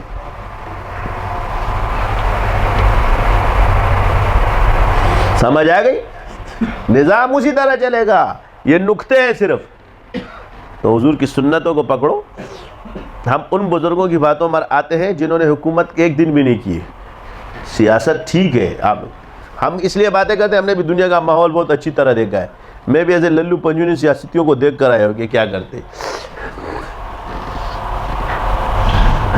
تم ان کا چارہ بن جاؤ, یہ بکری بن کے خود ہی تمہارے پاس آ جائیں گے. تم جب تک ان کا چارہ نہیں بنو گے یہ تمہارے قریب بھی نہیں پھٹکیں گے. سمجھ آئی؟ کیا بن جاؤ؟ چارہ بن جاؤ. چارہ دوسرا بنے گا, بکری اس کی طرف. چارہ تم بن جاؤ, یہ تمہاری طرف. ہم چارہ نہیں بنے. اور چارہ کب بنو گے؟ کہ تم اپنا ووٹ بینک شو کر دو. تمام مدارس اپنا ووٹ رجسٹرڈ کرا دے, سارے بچوں کا. عارضی پتے پہ یہ سارے یہاں رہتے.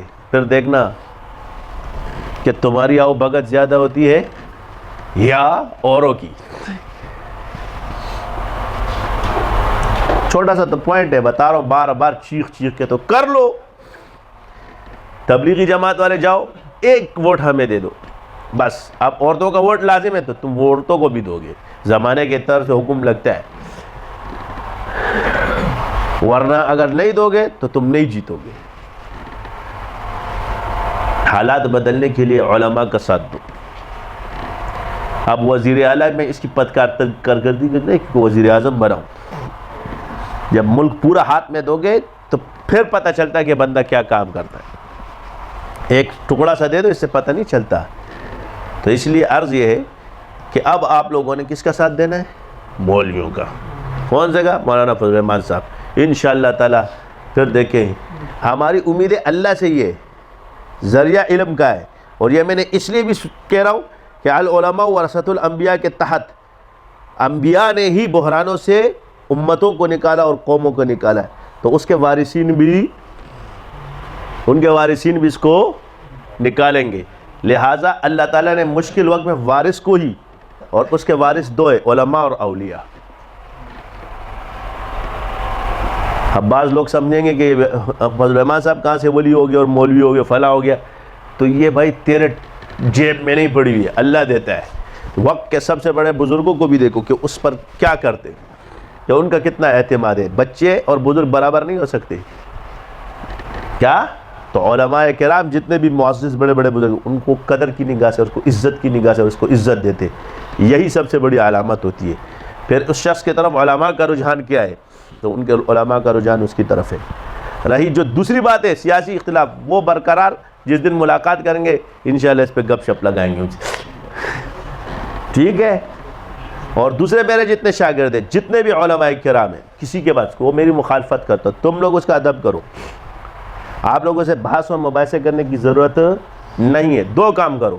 ایک علماء کے سامنے ادب سے بیٹھا کرو دوزان ہو کر، اور دوسرا ان کی خدمت کرو، بدنی بھی اور مالی بھی. تم اپنا کام کرو، وہ اپنا کام کرے.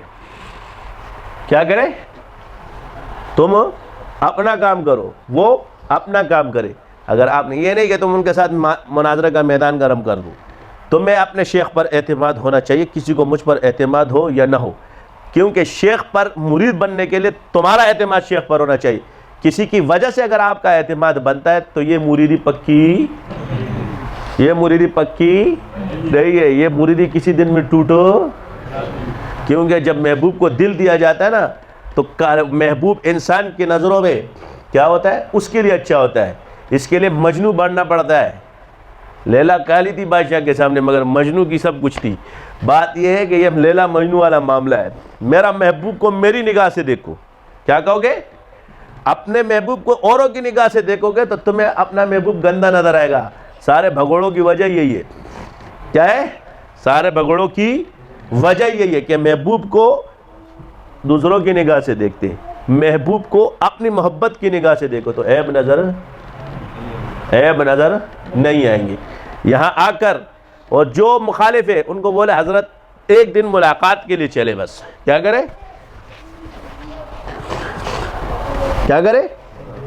ایک دن ملاقات کے لیے چلے. کسی عالم سے بات کرو تو کہنا حضرت آپ بڑے، میں آپ کے پاس کیا کروں گا، آپ بھی بڑے، ہمارے حضرت بھی بڑے. آپ کو اگر کوئی ان پر اعتراض ہے آپ وہاں چلے جائیں، میں آپ کو لے جاتا ہوں. باقی میں آپ کے ساتھ مناظرہ نہیں کر سکتا. یہ بے ادبی ہے. ٹھیک ہے؟ یہ اپنی شان بنے نہیں کہ اکڑو کر کے ان کے ساتھ بحث کرتے ہو. ان بدتمیزیوں کی وجہ سے بھی علماء آپ سے بدزن ہو چکے ہیں. آپ لوگوں کی اسی بدتمیزی نے مجھے بدنام کیا. ہر کوئی جا کر کے مناظرہ کا میدان کھڑا کر دو گے.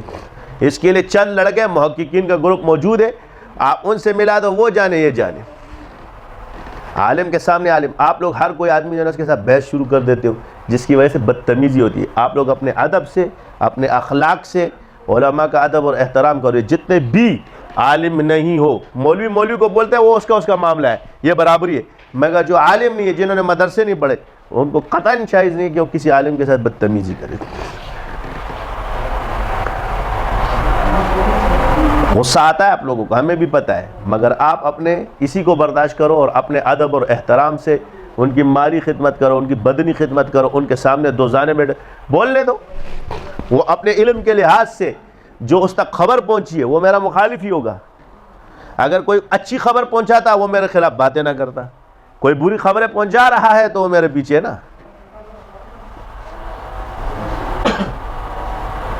تو آپ سمجھ جاؤ اور اب اس کو اپنے اخلاق سے. نماز کا ٹائم ہو گیا. کتنا ٹائم رہ گیا؟ چلو بھائی، سبحانک اللہم و بحمدک اشہد ان لا الہ الا انت استغفرک و اتوب